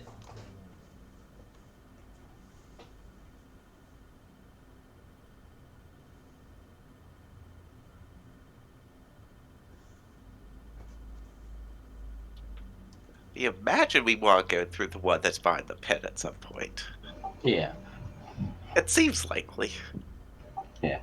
Still didn't figure out exactly where I should. So I know where generally where I need to go.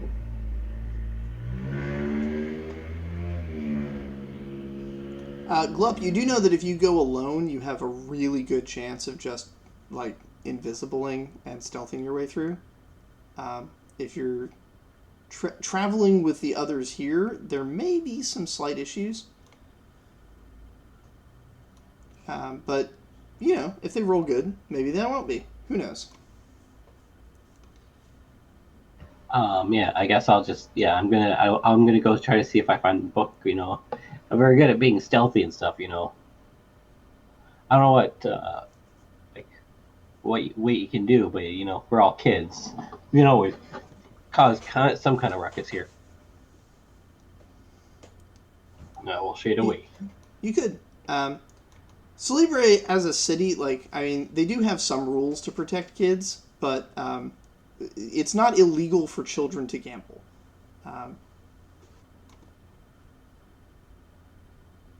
There are fucked up, homie. Most of the rules about kids are protective rules about, like, you know, don't feed them poison before they're at least of an age to withstand it.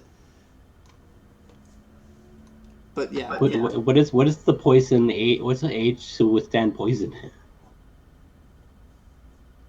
That's a pretty good question, actually. What is the legal drinking age in Celebre?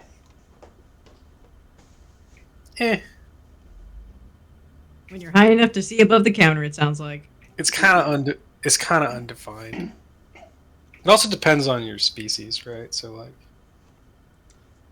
if the Justicars can determine that you were creating a potential hazard, that would be the limit there.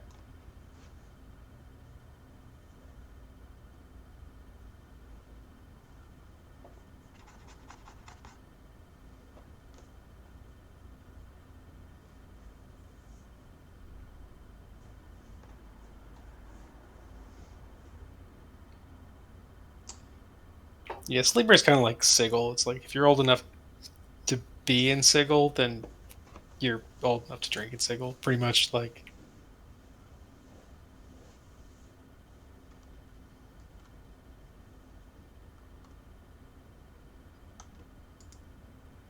So, Glup, I'm going to need your stealth check. And then everybody else, the food will be coming out shortly. Chompy kicks his feet under the table as the waitress approaches. In excitement. All right. All right, Glup, you fade into the general merriment of the place, and make your way to that door. Do you want to try opening the door yourself, or do you want to wait till somebody goes through it and then just slip in unnoticed? I think I'll wait until someone opens it. I'll slip in through. Like up from the top. Your fish fingers arrive at the table along with the honey water. It's really good food. Very tasty. Reggie takes a swig of honey water and then wipes his face and says, ugh, strong stuff. Oh my god. Oh, God.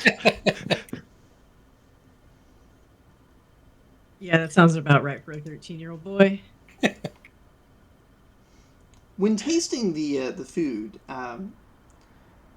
does anyone have any sense of loyalty towards Grammy? And would any of you be ashamed to admit that this food is better than hers?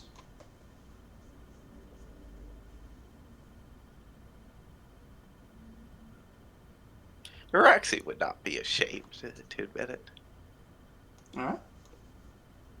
I mean, Reggie would just shrug and be like, Granny's a backwater cook in a backwater tavern. This is like a major establishment in the city. I will say that Araxi is eating with the manners of a sailor. Who's also a child. So And a basically no mercenary. manners. I imagine that in an establishment like this, they give you a knife and fork for your fish fingers, and Araxi's just picking them up and just throwing them into her mouth. There is no doubt that the quality of this food is better than Grammy's, because Grammy is self-taught and is operating with ingredients acquired in a state of almost poverty, and is just going on her sheer natural talent. These guys are professionally trained chefs with a virtually limitless budget to buy the best quality ingredients, spices, and whatever that money can buy. The quality cannot compare. But if any of you feel loyalty towards Grammy, that can be a thing for your character.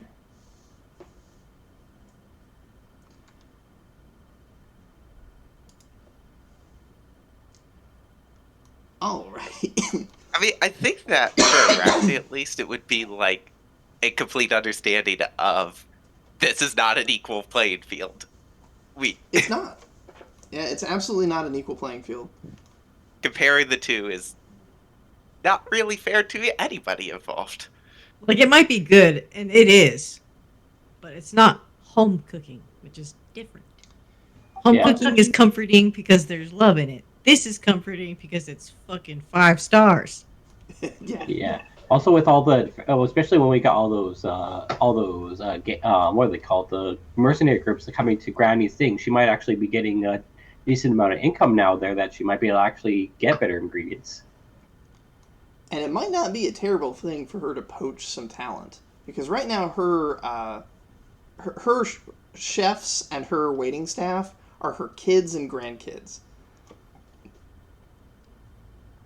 To get one of these professionally trained cooks to run her kitchen, that would be a major win.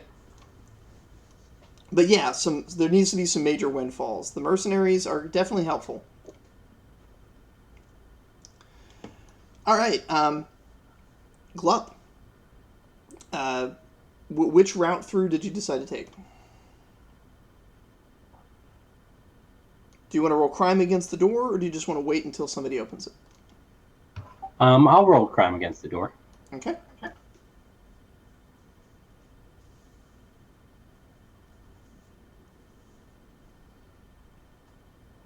You're gonna need a 5. This is the one behind the behind the pit, right? I think so, yeah, because that's one that will get us to somewhere where we can find the book. Potentially.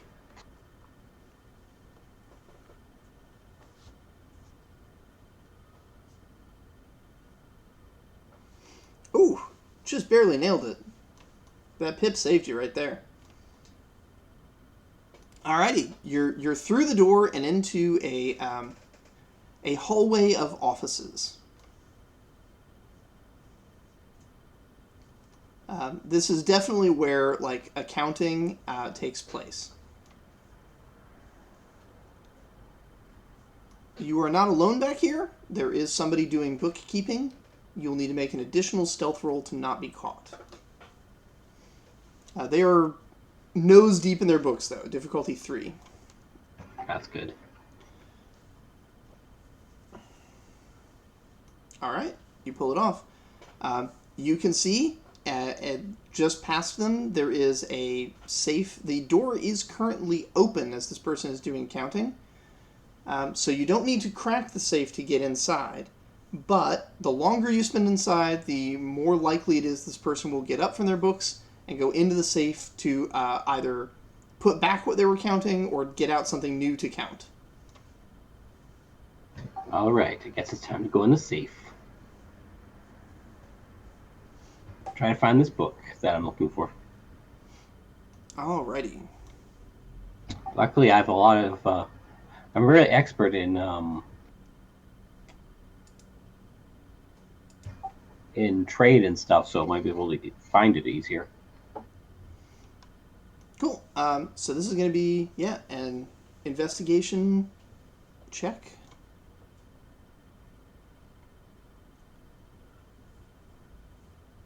You can make this with perception or with cunning, because understanding organizational systems is good. You can also make it with focus, but that'll take you extra time. Okay, I'll go investigation perception then. So those are my best.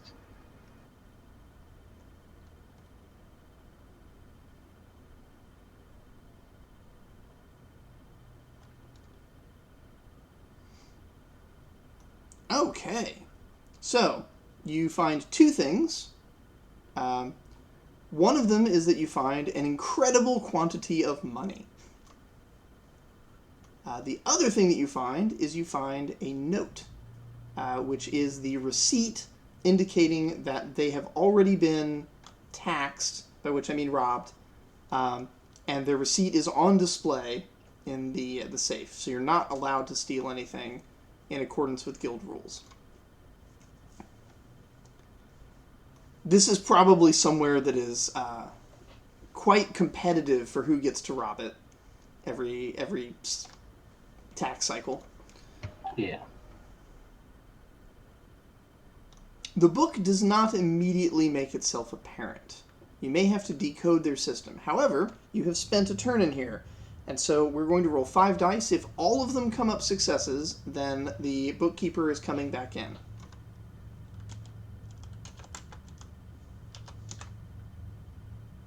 The bookkeeper is still busy with his books. The next turn we will only be rolling 4 dice. All right.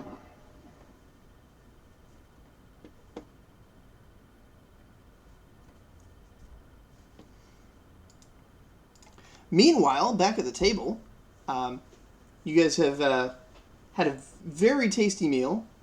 The waitress has not yet brought the check. And there is the casino to explore if you wish. There's the old-timers playing some variant of checkers, and there's a table that is meant to be playing the card game. They're short 3 players.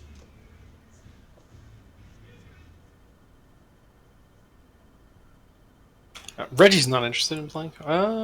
Reggie's not super interested in playing cards, but we'll do it if it contributes to the to whatever heist we're going to end up doing here. Otherwise, I'm enjoying my food. Raxi's probably going to be like Gluff's been gone a while.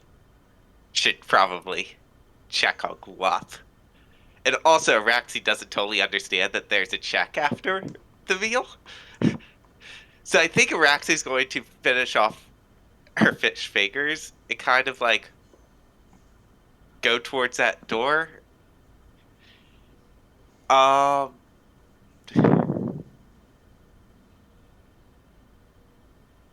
is there like a bathroom area or somewhere inside? There is, yes. That one does not say employees only. That one is open to be used. All right.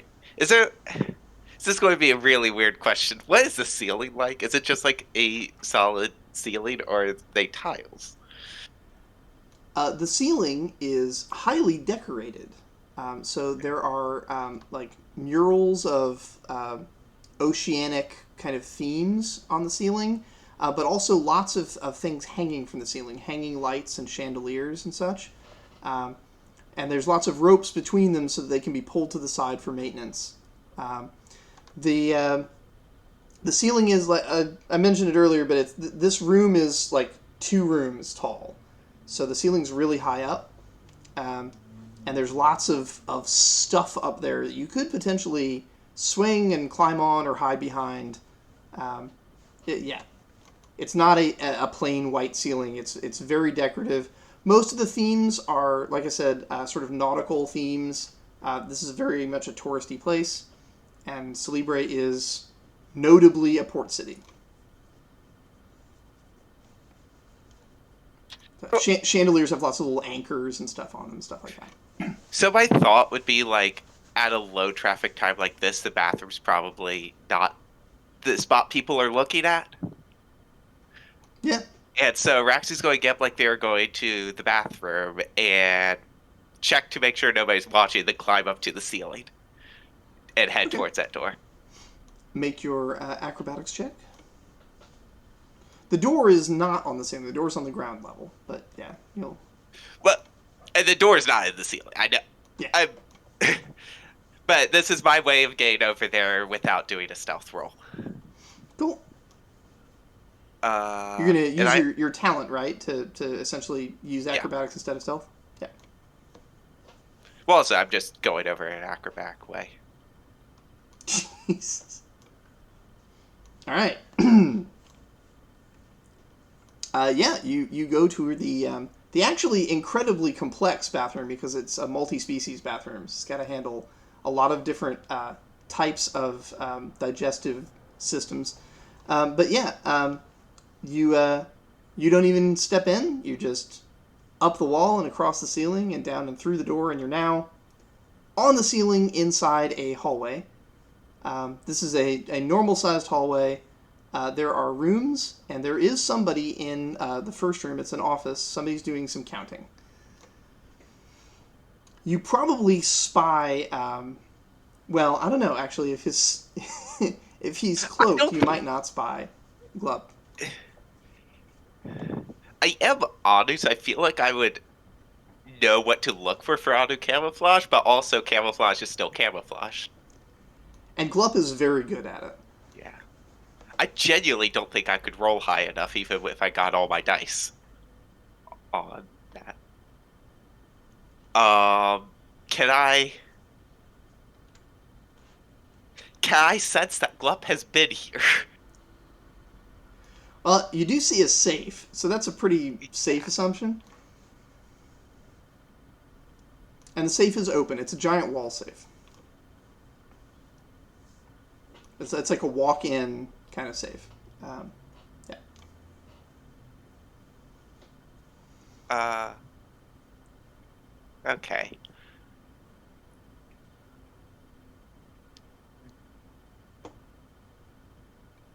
Well, we'd expect it to be in the room with the person bookkeeping, so I'm going to just assume that Glup would have gone into the room with the bookkeeping. I think that that's a reasonable train of thought.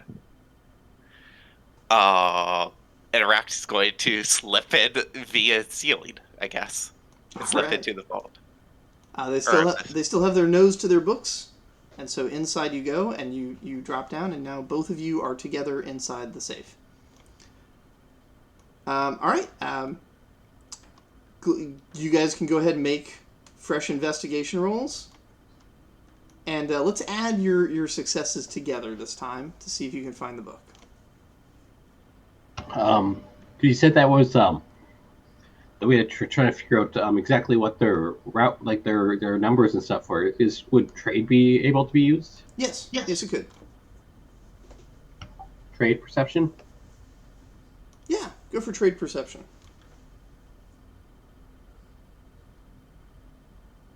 Not great at this, but I think that my outfit still applies.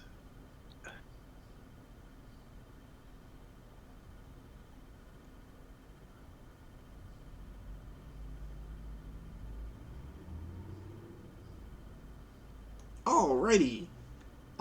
It was a team effort. You guys had to work together, but eventually you guys sort out that the safe has hidden panels. And these panels, when you slide them to the side, reveal the secret place where they keep the good stuff, which is all books. It's just record keeping in there. Nothing valuable is in the secret panel space, but information, which is perhaps the most valuable thing of all. And yeah, within those panels, you find the book in question. It has a lot of information about a lot of different debts and markers. So you're going to need an additional check to see if you can find Miss Mabel. Do you want to skedaddle with the book, or do you want to check it here and then put it back? I think check it here and put it back. Right on. The bookkeeper continues working in his book. Meanwhile, outside in the casino, Trumpy, Reggie. And at this point, Zara and Mina might be on their way. The check has come. What's the damage? 2 valuable coins. For a couple honey waters and fish fingers? Yep. The best honey water and fish fingers in the town. Fancy restaurant prices. Fancy restaurant prices. How much was the drink? You can dispute the check. She wants an itemized receipt. I want an itemized receipt, yeah. Alright. Reggie says, you can tell this place is fancy because the toilet's on the inside. Oh my god. Incredible.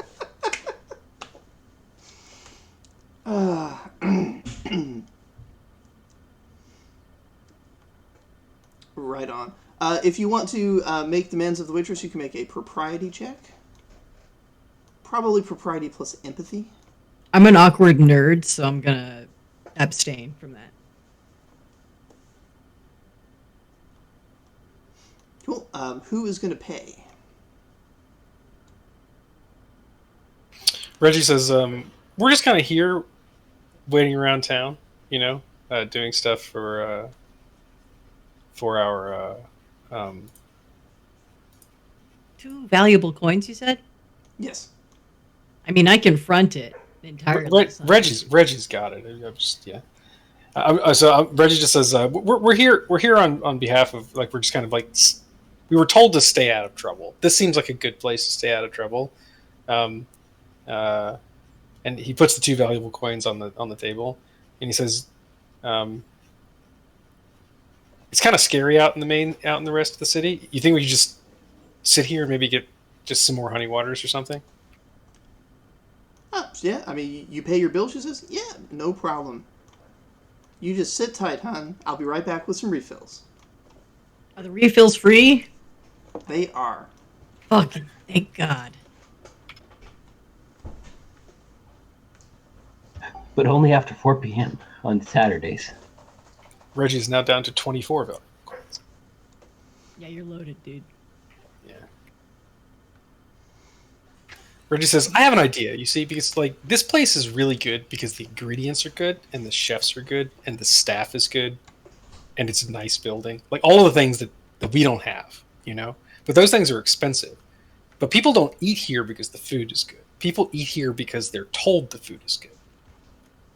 And that it's unique, and it's a special experience.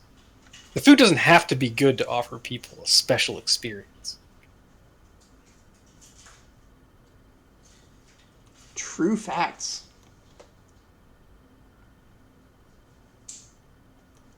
Now, repeat customers often come because of the quality, but the initial arrival is based on what they've heard, what they believe.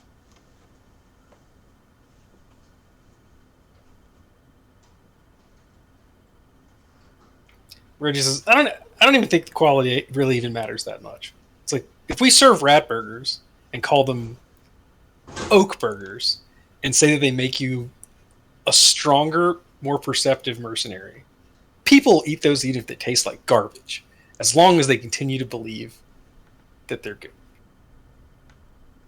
I mean, snake oil potion makers have been relying on that for centuries. Dasco sneezes somewhere. Off the I distance. need to go find Tasco.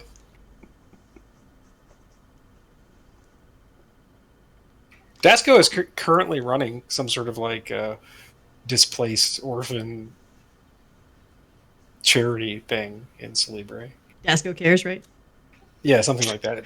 It's semi-legitimate as well, right? Like he's not Semi-legitimate means it's semi-not legitimate. So It's semi-legitimate in the sense that he's not exploiting the orphans, but he is walking away with more money than he put into it. Because otherwise, that'd be bad business, and Dasco doesn't do bad business. Now, if he is taking money that otherwise would have actually gone to orphans, that might be... There are arguments to be had there, but yeah. Meanwhile, in the vault, if you guys would like to make your... This one, you're reading through a book. This is focus.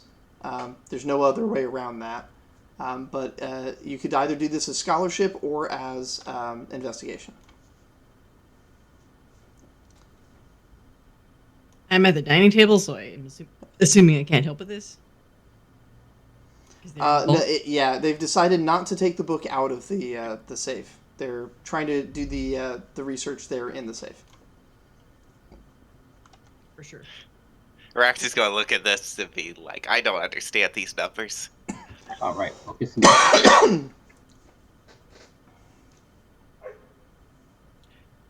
It's probably stretching it that the mercenary outfit applies here. Yeah, I don't see how it would. Yeah. But would the dice favor you? They very nearly did. You feel like you may be beginning to understand it, but it wasn't quite enough. You could use that as a basis to build upon it and make another attempt to try and get that 5th success you need. Or you could go out and get help from your friends. We probably need Troppy on this.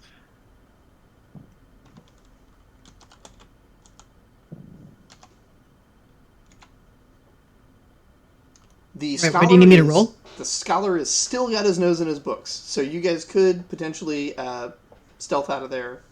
I did take the time to get sleep darts. I'd be happy to help, but I need the book brought to me or to somehow telepathically know to come to you. I mean, do we need the book to leave this building? No, but it does mean we have to get it back in unless we want to just steal a book that we are not allowed to steal. Yeah, I can get it back in. That's not a problem. If that's the case, Raxi also doesn't understand that they're not allowed to steal this, so that they look to Gloves like, why are we still here? We have the book. It just takes the books and leaves unless Glove wants to stop her. No, we can't take everything. If we take the book, then they know that we've gone through stuff, and that's bad. Are you guys having a verbal conversation in the safe next to the person you're trying to steal from? Who's Raxi doesn't know how this thieving thing's. All right, I'm gonna need a stealth check from both of you. And this I don't think your acrobatics is gonna save you on this one. I don't even have the dice. They still. Okay. Let's see how. I rolled that as cunning plus stealth because I figured that was how low do I keep my voice. I'm just gonna roll his passive perception. Okay. All right. Incredible. He doesn't notice that the two of you are having a conversation about stealing a book next to him. I like This your guy is really focused right now.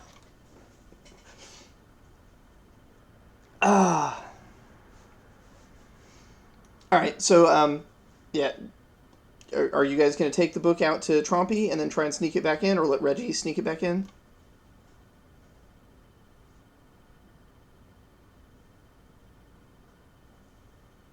I think that's the best plan.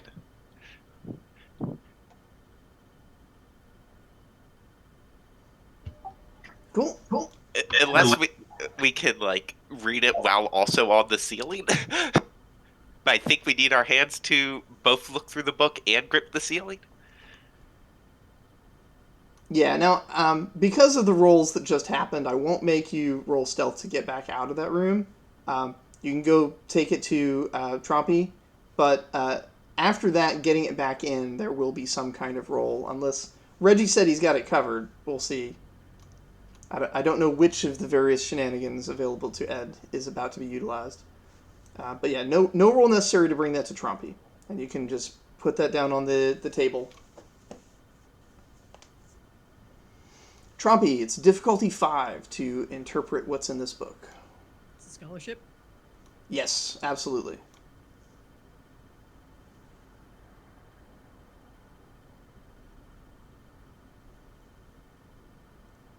And focus?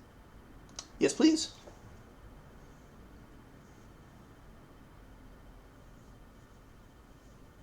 And would our earlier attempts help with them? As we got like something of the information. You can get 4 pips. We told you the pages we think it's on. That's legitimately huge. Let's roll. That's what I like to see. And that's why you bring Trompy. Mm-hmm. That's 100% why you bring Trompy. Trompy, you expertly separate out like who is whom on this ledger. You're able to thread through all of the information and pull out like which ones relate to Miss Mabel and the other players that were at her table. And you find that Miss Mabel accrued some kind of debt like a little over a year ago. And that debt has kind of noted next to it that it wasn't exactly a gambling debt, it was an accusation of cheating. There's then a note that she was cleared of that accusation. And then there's nothing for like a year. And this is interesting, this would be timed for before the orphanage was founded. So from your understanding of her history, this would be when she's traveling back from having gotten the staff from Pelladia and the glasses from Garathan. Sigurd. So she's on her way back where she has the staff and the glasses. She stopped here and started playing games again, and began the games with a loan from members here that wanted basically the casino to act as the recorder of the loan. And so she took out a loan from these 2 people, the bookmaker and the Thieves Guild gentleman. Those loans were recorded in the ledger of the casino, and then those loans have been repaid. They were massive loans, and those loans have been slowly repaid over time. There is a notice that she is not permitted to bring the glasses or the staff with her to these sessions. So apparently they figured out that those were magical artifacts and that she could use them to cheat, perhaps with manipulation of the cards. Since the card's made of paper, it's technically wood, and the glasses give her true sight. She would know what every card is. So yeah, she was barred from using those, and then continued to play with these guys until at some point she left. There was a question as to whether these outstanding loans were to be defaulted on. The 2 gentlemen said no, they were just to be put on pause until she had a chance to return. And now that she's returned, they seem to have picked up where they left off, and the loans are being slowly repaid over time. They're getting close to being paid off completely, though.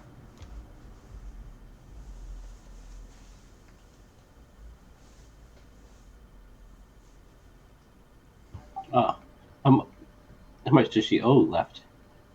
Is there like... Based on the amounts that she seems to win, it looks like 2 more payments, 2 more nights, good nights of gambling, and she'll be paid off.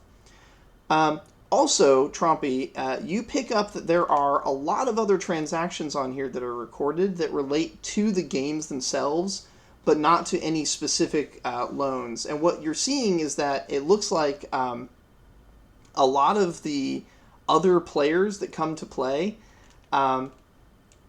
basically pay into the pot knowing they're going to lose, and will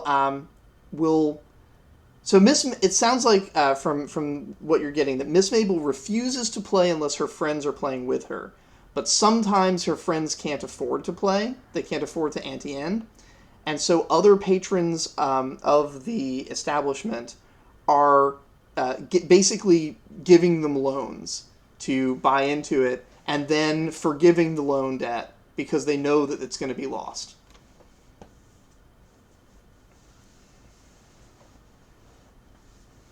And the casino encourages this because, I mean, they're taking a take of each pot anyway. They're taking a percentage, and it's been very profitable for them.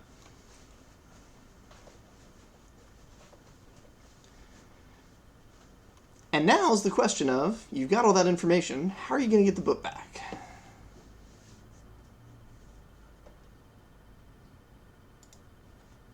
So, Reggie says, so, I mean, do they need to know that no one touched this book? Is it important that they know that this book is secure?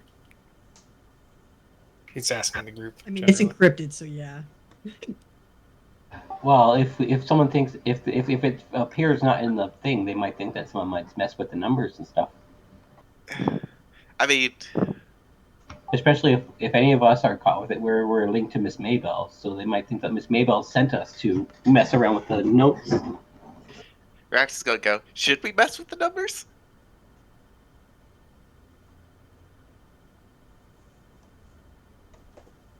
It is a ledger, after all, isn't it? Yeah. Get Miss Mabel out of debt.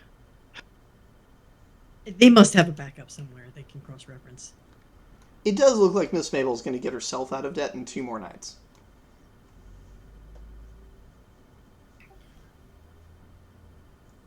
Reggie says, getting people out of debt's nasty business. Nasty business. Yeah, it sounds like it seems like they're just being they're being generous, whatever, because like she's literally just winning the money back and giving it back.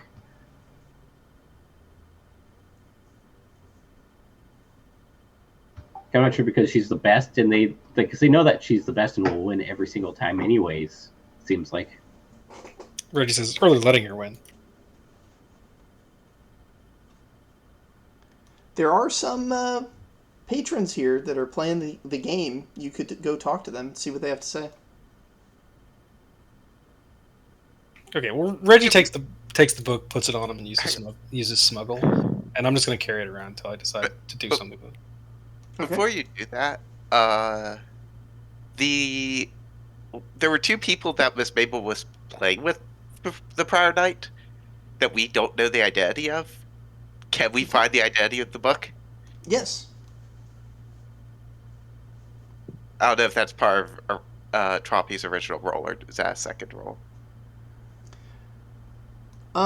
So that would be I mean, you can from the base roll you can just get their names, but there's more you could learn if you roll again, and get it at least a 5. Knowing now their names and how to track them.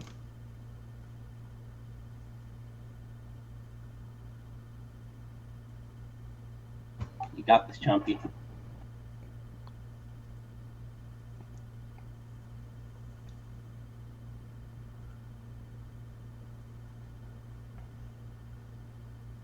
I just feel like that might be information we want to have. Araxi can't even get a 5 if I rolled all successes.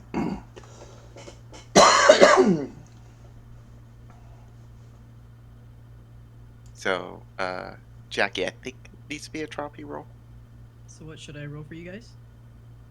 We're looking to find well, we know the identities, but we're looking to find anything more about the 2 other people Miss Mabel was playing with. It's an investigation roll then, yeah? Yes, so the investigation on the book. Focus or perception? You could do focus or cunning if you wish. I'd rather do focus.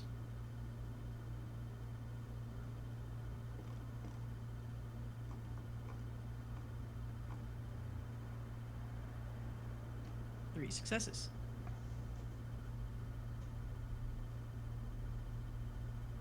That is unfortunately not enough to figure out the extra bonus piece of information. But you do find out that one of the people that's listed there is Commander Duros of the Flint Eagle Company, who was one of the magistrates at Lorpin's trial.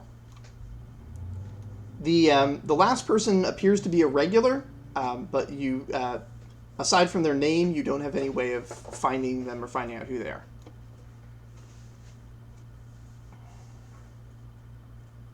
I mean, from the book anyway. There are lots of ways to find out who they are and where they might be, just not from that book.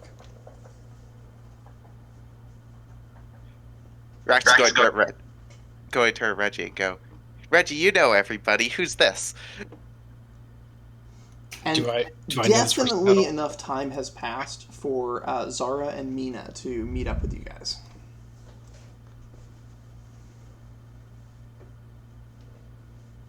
Zara stumbles in with her 1 coin, looking around to see if there's any active games going on.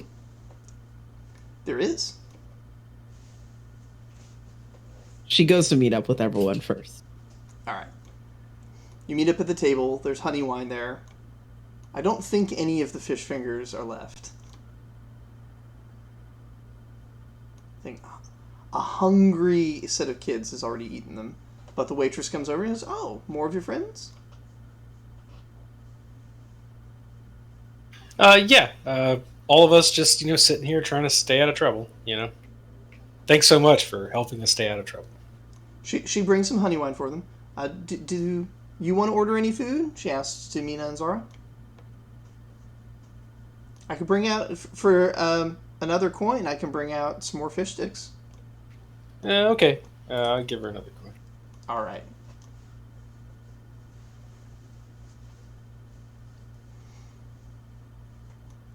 So, let's see. Let's just go through the list here. Zara, you're going to, after the you have some food, you're going to go in and gamble a bit? I'm kind of just going to suss out what is going on and where we're at with the plan to understand more about Miss Mabel. So I'm kind of just asking questions and absorbing what's happened while she was gone. Do you guys all just want to take a moment to share information before making next steps? Yeah, Zara will definitely share what information she gathered. And Mina?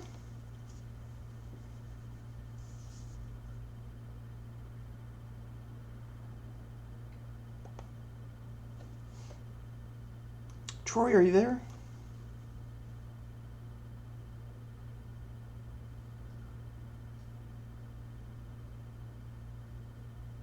We might have lost him. Yeah. I'm remembering Azafu falling asleep at his sniper nest. Alright, no worries. You learn what Mina knew. Do we learn how to play the game that they were playing? Sure. Yeah, Mina will teach you the rules. I'm guessing that Mina might reserve some of the tips or whatever for like how to win against other people, but then only teach us like how to actually play the game. Because I remember Mina was like, "Oh yeah, I'm gonna like use some of this against the other kids or whatever." Yeah, so Mina holds back some strategic advice. but doesn't hide any of the rules from you. Yeah. Should roll down the hints on a separate sheet. Oh, hey, you're back.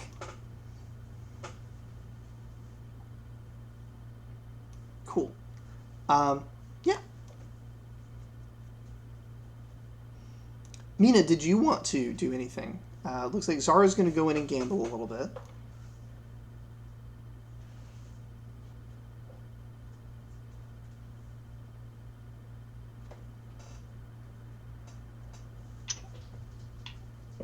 I'm not gonna gamble. Where is? I did lose track. Where is everybody at the moment? You've all met up at the casino. We're all having fish sticks and honey wine right now. It's a little bit in the early afternoon. It's like 2:00. There was a little bit of a lunch rush while you guys were there, but it didn't bother anybody. Got it. Yeah, I'll go. I'll join them if I can. Wherever they were, and start going over the game if they're interested. All right, so you all learn the game.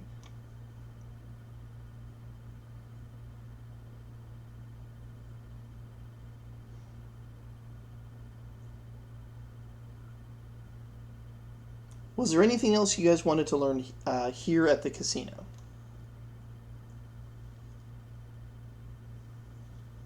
Zara, if you want to gamble, there's 2 old-timers playing a checkers-like game, and there's a table of 5 with 3 open seats playing the game that you just learned from the Miller. Or, I'm sorry, you just learned from Mina, who just learned from the Miller. Yeah, I'll go ahead and play the game that I learned the rules to. All right.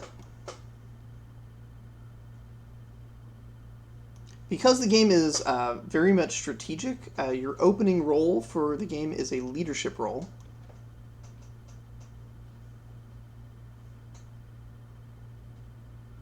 Is there any aptitude to pair that with, or just leadership? The aptitude that you pair it with will determine your stance within the game. So you may choose your aptitude, and the other players may play against it. Okay, I think I'm going to go with agility.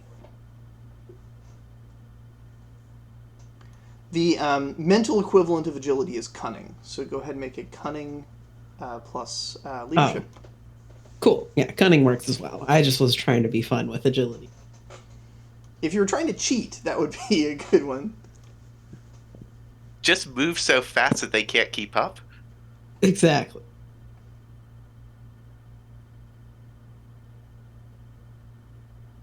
Alrighty. While you're playing, it is a very social game because all of the elements of the game represent sort of broad concepts of trade. So you get a chance to talk to the players. Is there anything you'd like to ask them?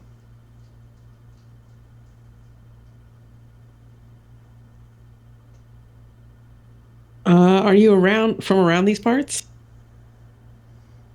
A couple of them are visiting. One of them is a regular, but does a lot of overseas travel, so they're only in town for a couple months out of the year. And then 2 of them live here in the city. And they say, yeah, we're here almost every night.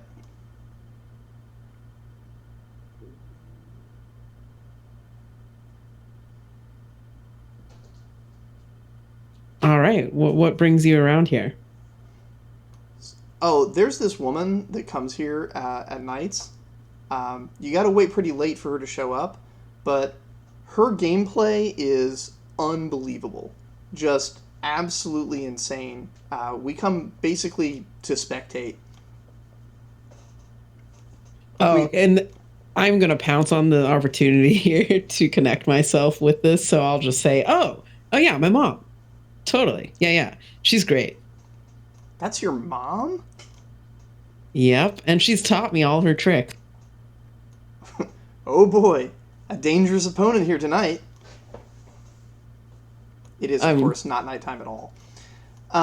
Yeah, and so they play a little bit, and you basically, yeah, I mean, you rolled 1. I mean, they're...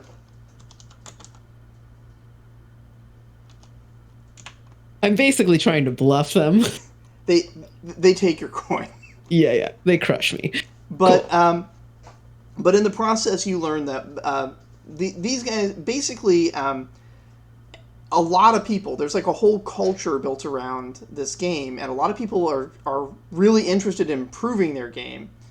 And one of the best ways to do that, apparently, is to come to this casino at night and watch this sort of game of regulars play, where some people that are not really super great at the game, but that this woman who's incredible refuses to play if they're not at the table.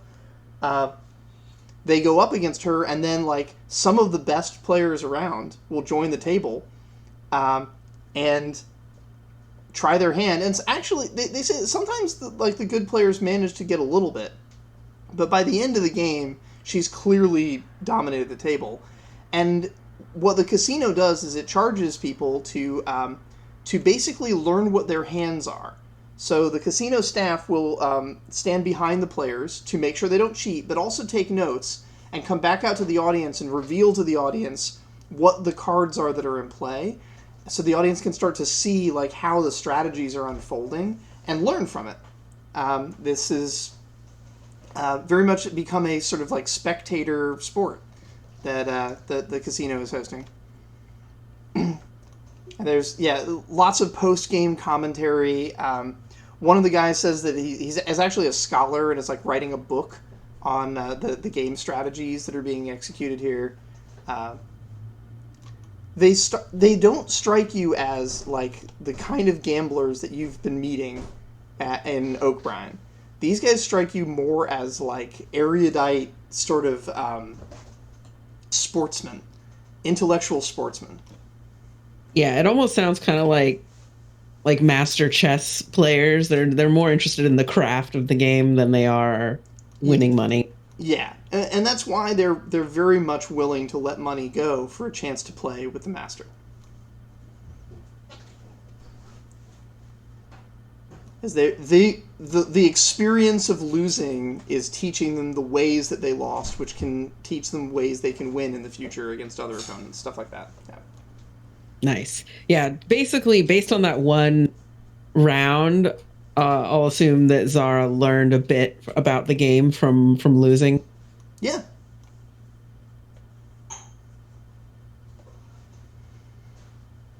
You've learned some of the techniques that your mother has taught these sort of professional card gamers.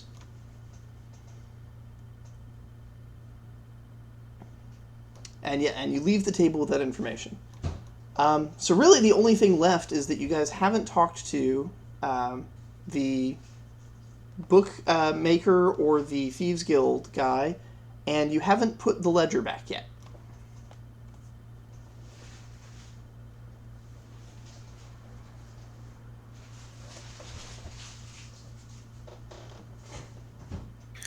I mean, if it doesn't matter whether they know somebody had the ledger, I mean, it's encrypted, right? So they can't believe that a bunch of children can read it. I can. You just found it on the floor. Yeah, that was my plan. I was just gonna. I've got it smuggled away. I was just gonna go to the back and be like, "Hey, I found this. You should probably keep an eye on this. It looks important." Cool. Make a persuasion roll. Or propriety, actually. I'd allow you to go either way on that one. I'll go persuasion. Persuasion and cunning. Okay. Makes sense.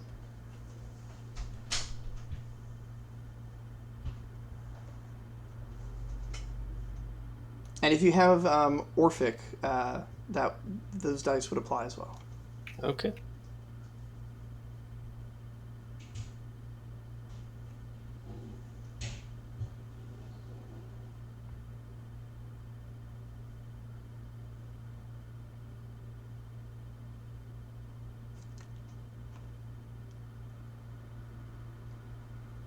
Not a great roll. The guy is a little suspicious. If you have something you can tax, something you can sort of injure yourself with, you can overcome this. It would be 1 point of tax to something.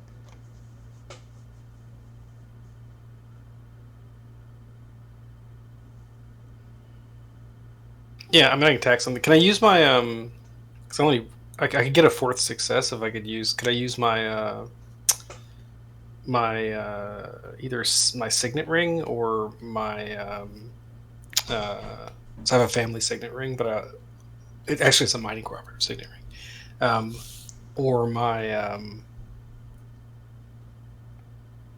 rights and properties badge.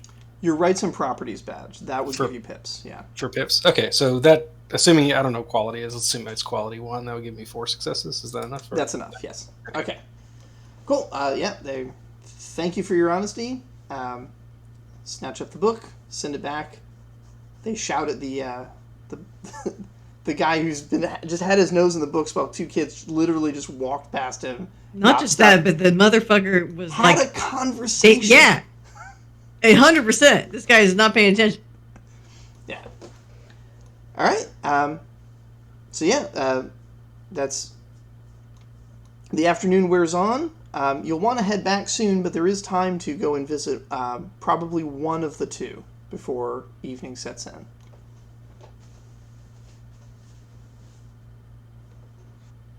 Unless you want to split the party again. Well, I think I'm the only one that can go see the Badger. Okay. So if you want to go to talk to the forgery expert, Glup can go do that, and everyone else can go back to the university and talk to the bookmaker.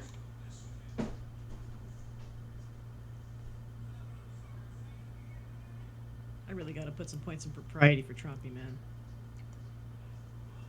It's useful.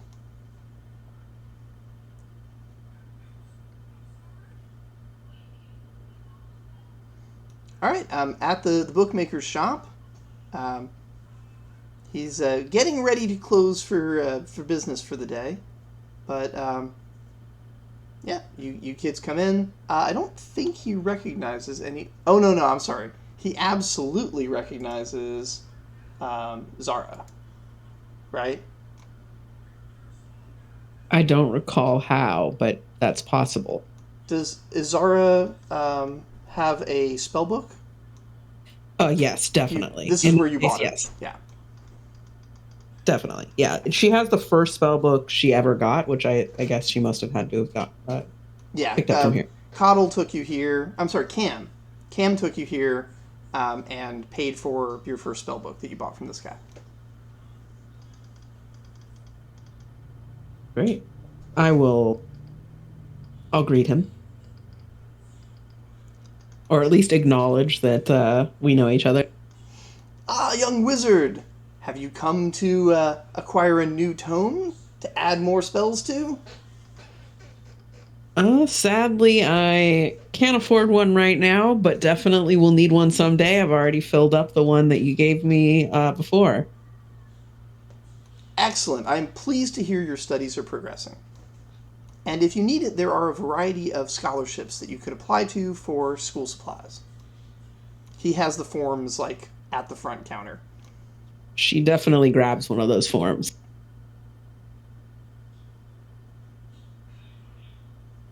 You do note that most of the scholarships on offer are from shipping companies that mandate that you show up at the docks and cast a certain spell that helps them lift heavy objects as part of your scholarship.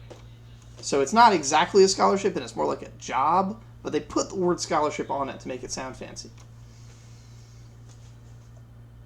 Yeah, she'll file that away and think about it.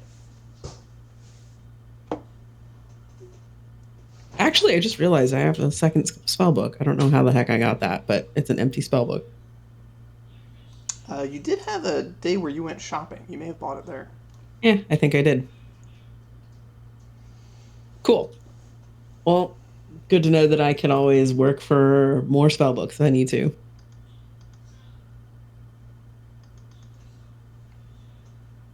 What are we here for again? Just to learn more information, see if this guy has any additional info to give? Yeah, he was one of the loners. Yeah, this is one of... So you've talked to almost everybody who was at the table that played against Miss Mabel, except for the 2 people that she actually owed money to. And this is one of them. This is one of the guys that Miss Mabel owed, and still owes money to. Yeah.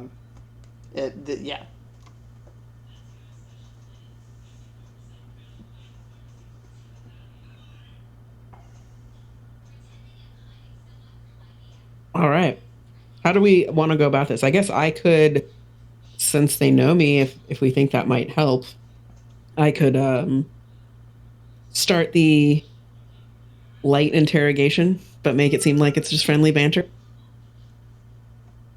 Sure. All right. So,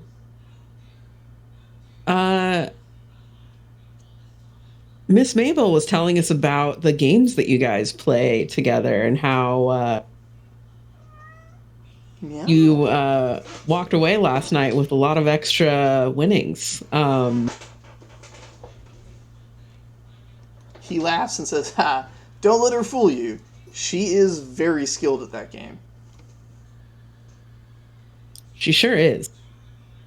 But why would she give away her winnings to someone like you? He's taken aback a little bit. Let's see.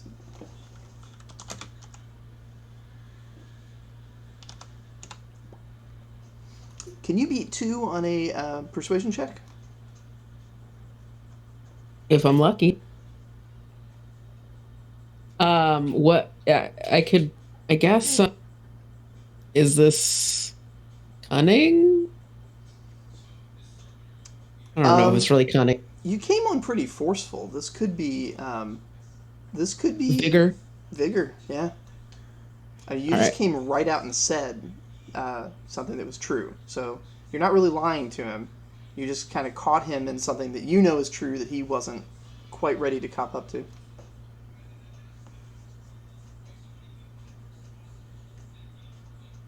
Oh, He says, we have our own arrangements, as adults do. The point of the game is to have fun.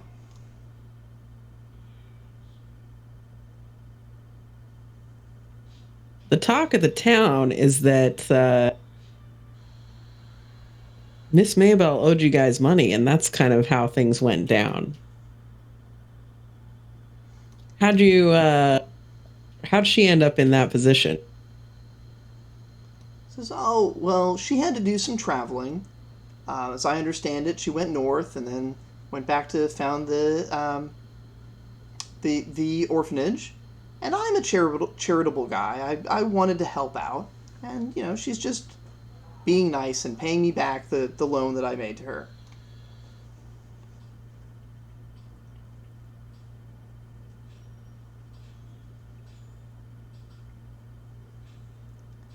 Anyone else in the party, feel free to make a empathy plus perception. Well, no, not plus perception. Empathy plus investigation check on what this guy just said. Including me? No, you failed your roll already. Okay. But anybody else, I would also accept propriety for this roll as well. Empathy plus propriety or empathy plus investigation. I will do. I can do an investigation roll. God damn, my variety's worse.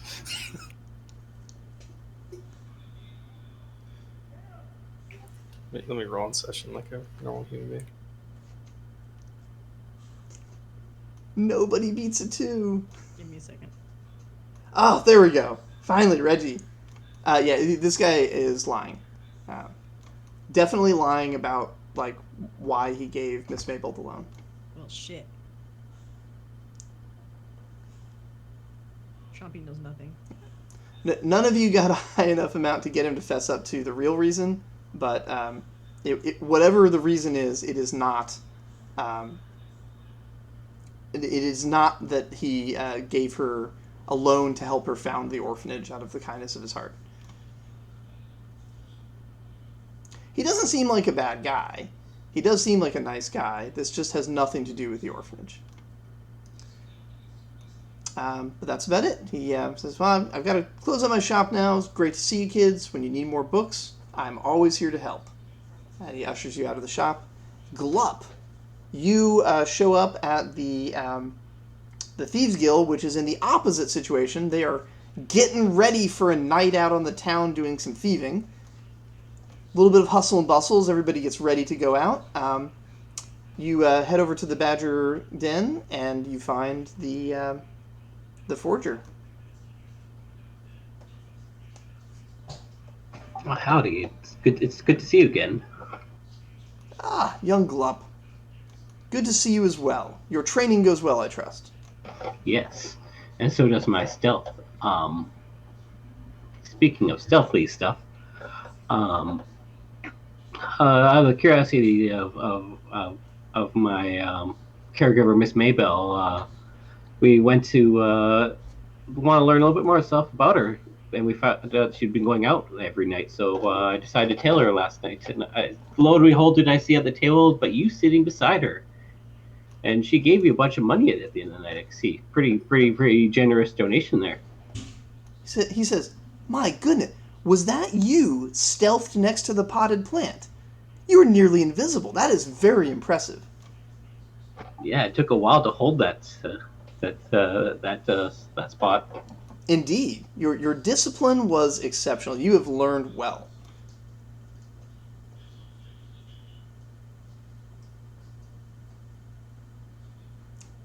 You've gotten caught in an interesting trap where you thought you'd caught him out, and he calls you out, and then just kind of leaves it there and gets ready to walk away.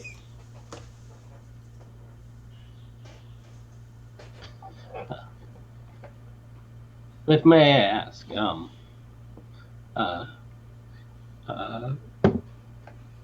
Miss Mabel, she seems to have been very generous, giving back all that money. You know, after clearly it looks like she was the number one player on that table, especially with that nice fancy leisure. He is by nature a teacher, and so he sees this as a teachable moment. And he leans in and says, "It's worth noting that sometimes what may seem like kindness or a mistake, these things can have hidden underlying reasons. And there is a hidden underlying reason. She owes me money. But don't you worry about that. It's nothing that's going to impact you or the orphanage. It's all getting taken care of. And I think this is a good lesson for you, that you saw something suspicious and you were right to be suspicious. She is a dangerous opponent. Don't ever forget that." See, and I guess, but if she owes money, it seems a little counterproductive to be to just basically, it looks like handing her the money. Then if her skill is such a superior to everyone else's, there must be another reason why you loaned her the money and seem to be basically letting her just give it back to you in small chunks by winning your own money against you. He laughs and he says, "Well, there was a time when she wasn't quite as skilled. She lost a few games back in the day. But, her skills have adapted, and the important thing is that as a Thieves Guild, we're not just looking to make money. That's a business. We're looking to keep the flow of money going. And as long as she continues as she is, the money will be flowing properly, and the city's economy will continue working just fine." I see. She's not exactly a linchpin of the economy, but, it's all working out. And when she finally finish paying her debt, then what will happen after that? We'll keep an eye on her to make sure that, the money she does earn gets taxed appropriately, and that's about it. That may even be your job someday, collecting that tax. Yeah. I think I've been doing well in that perspective. So, same thing as what the other guys just did. To check to see if he's lying, you just need to make an investigation plus empathy roll.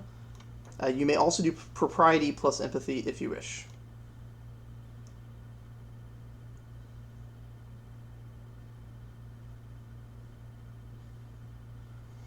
You need 2 successes to find out whether or not he's lying. And if he is lying, you'll need a 3rd success to force him to tell you what the lie is. All right. Well, here's nothing. 3 out of 3. Come on. Only 2. You can't force him to tell you the truth, but you do figure out he is lying. Miss Mabel didn't lose any games, and especially not to him. His skills are not there. But you aren't able to force him to tell him the real reason. And then he shoos you back to the orphanage while he gets his older class of older students ready for their night on the town.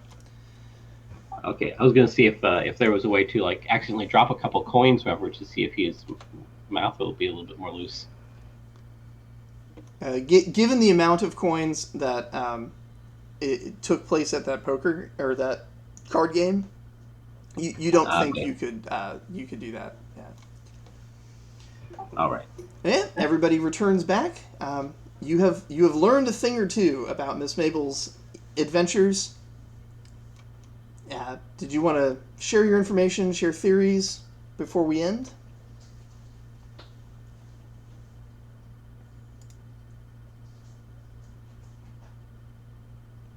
Definitely Zara will share.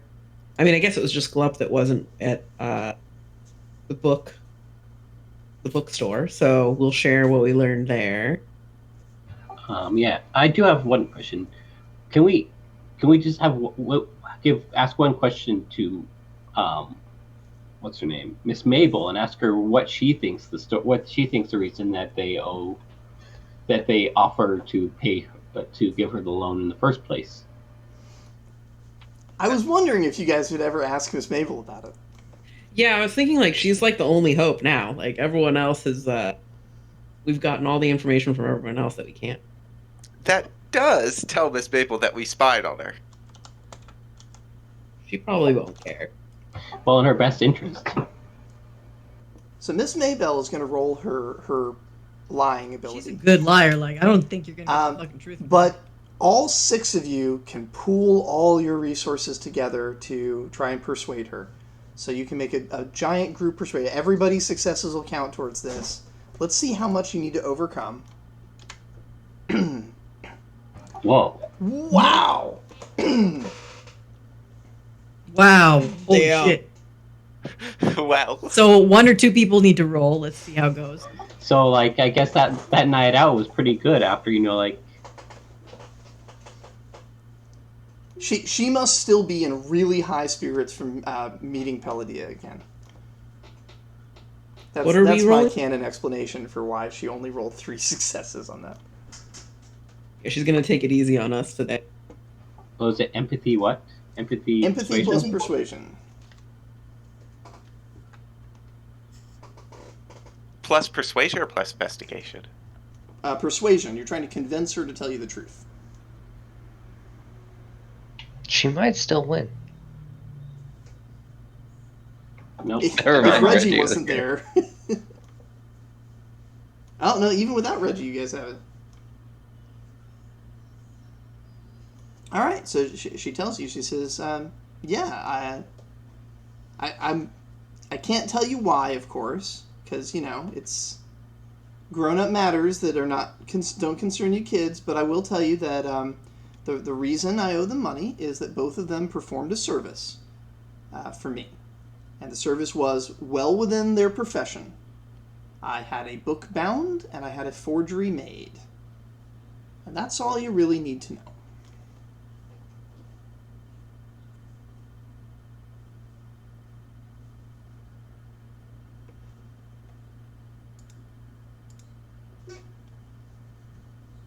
But Miss Mabel, we need to know more.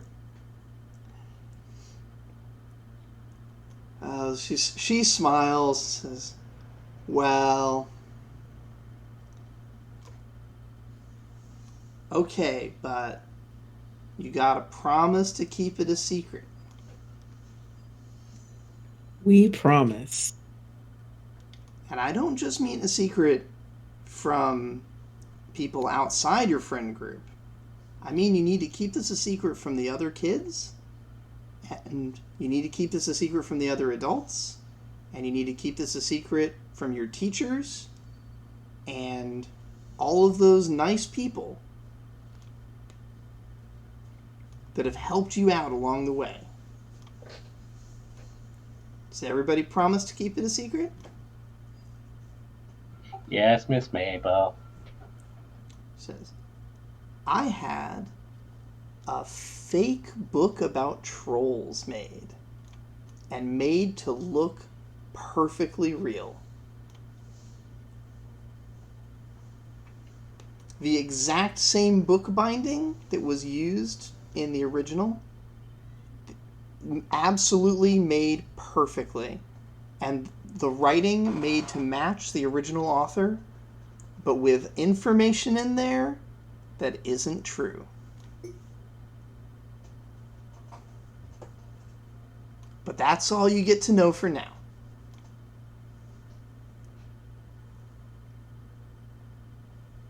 Remember, don't even tell the other kids. Our little secret.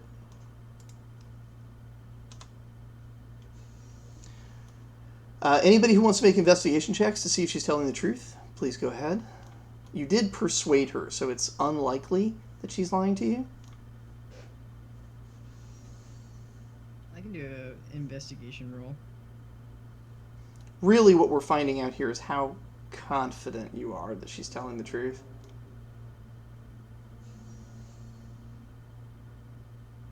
Okay, you're pretty confident.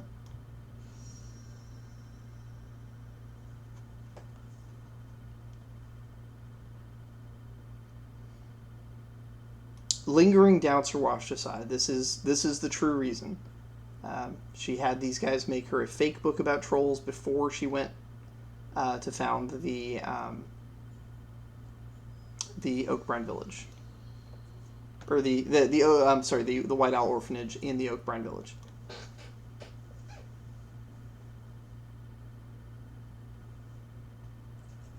And there you go, the mystery of Miss Mabel solved. But what does it mean? We'll find out in a couple more episodes, because there's not much left going on. Yeah.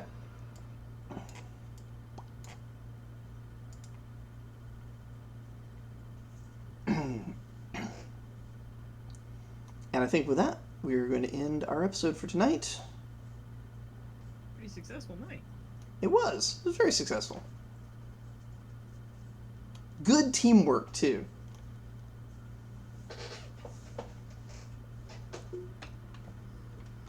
Also, some just really terrible rolls on the part of the various NPCs.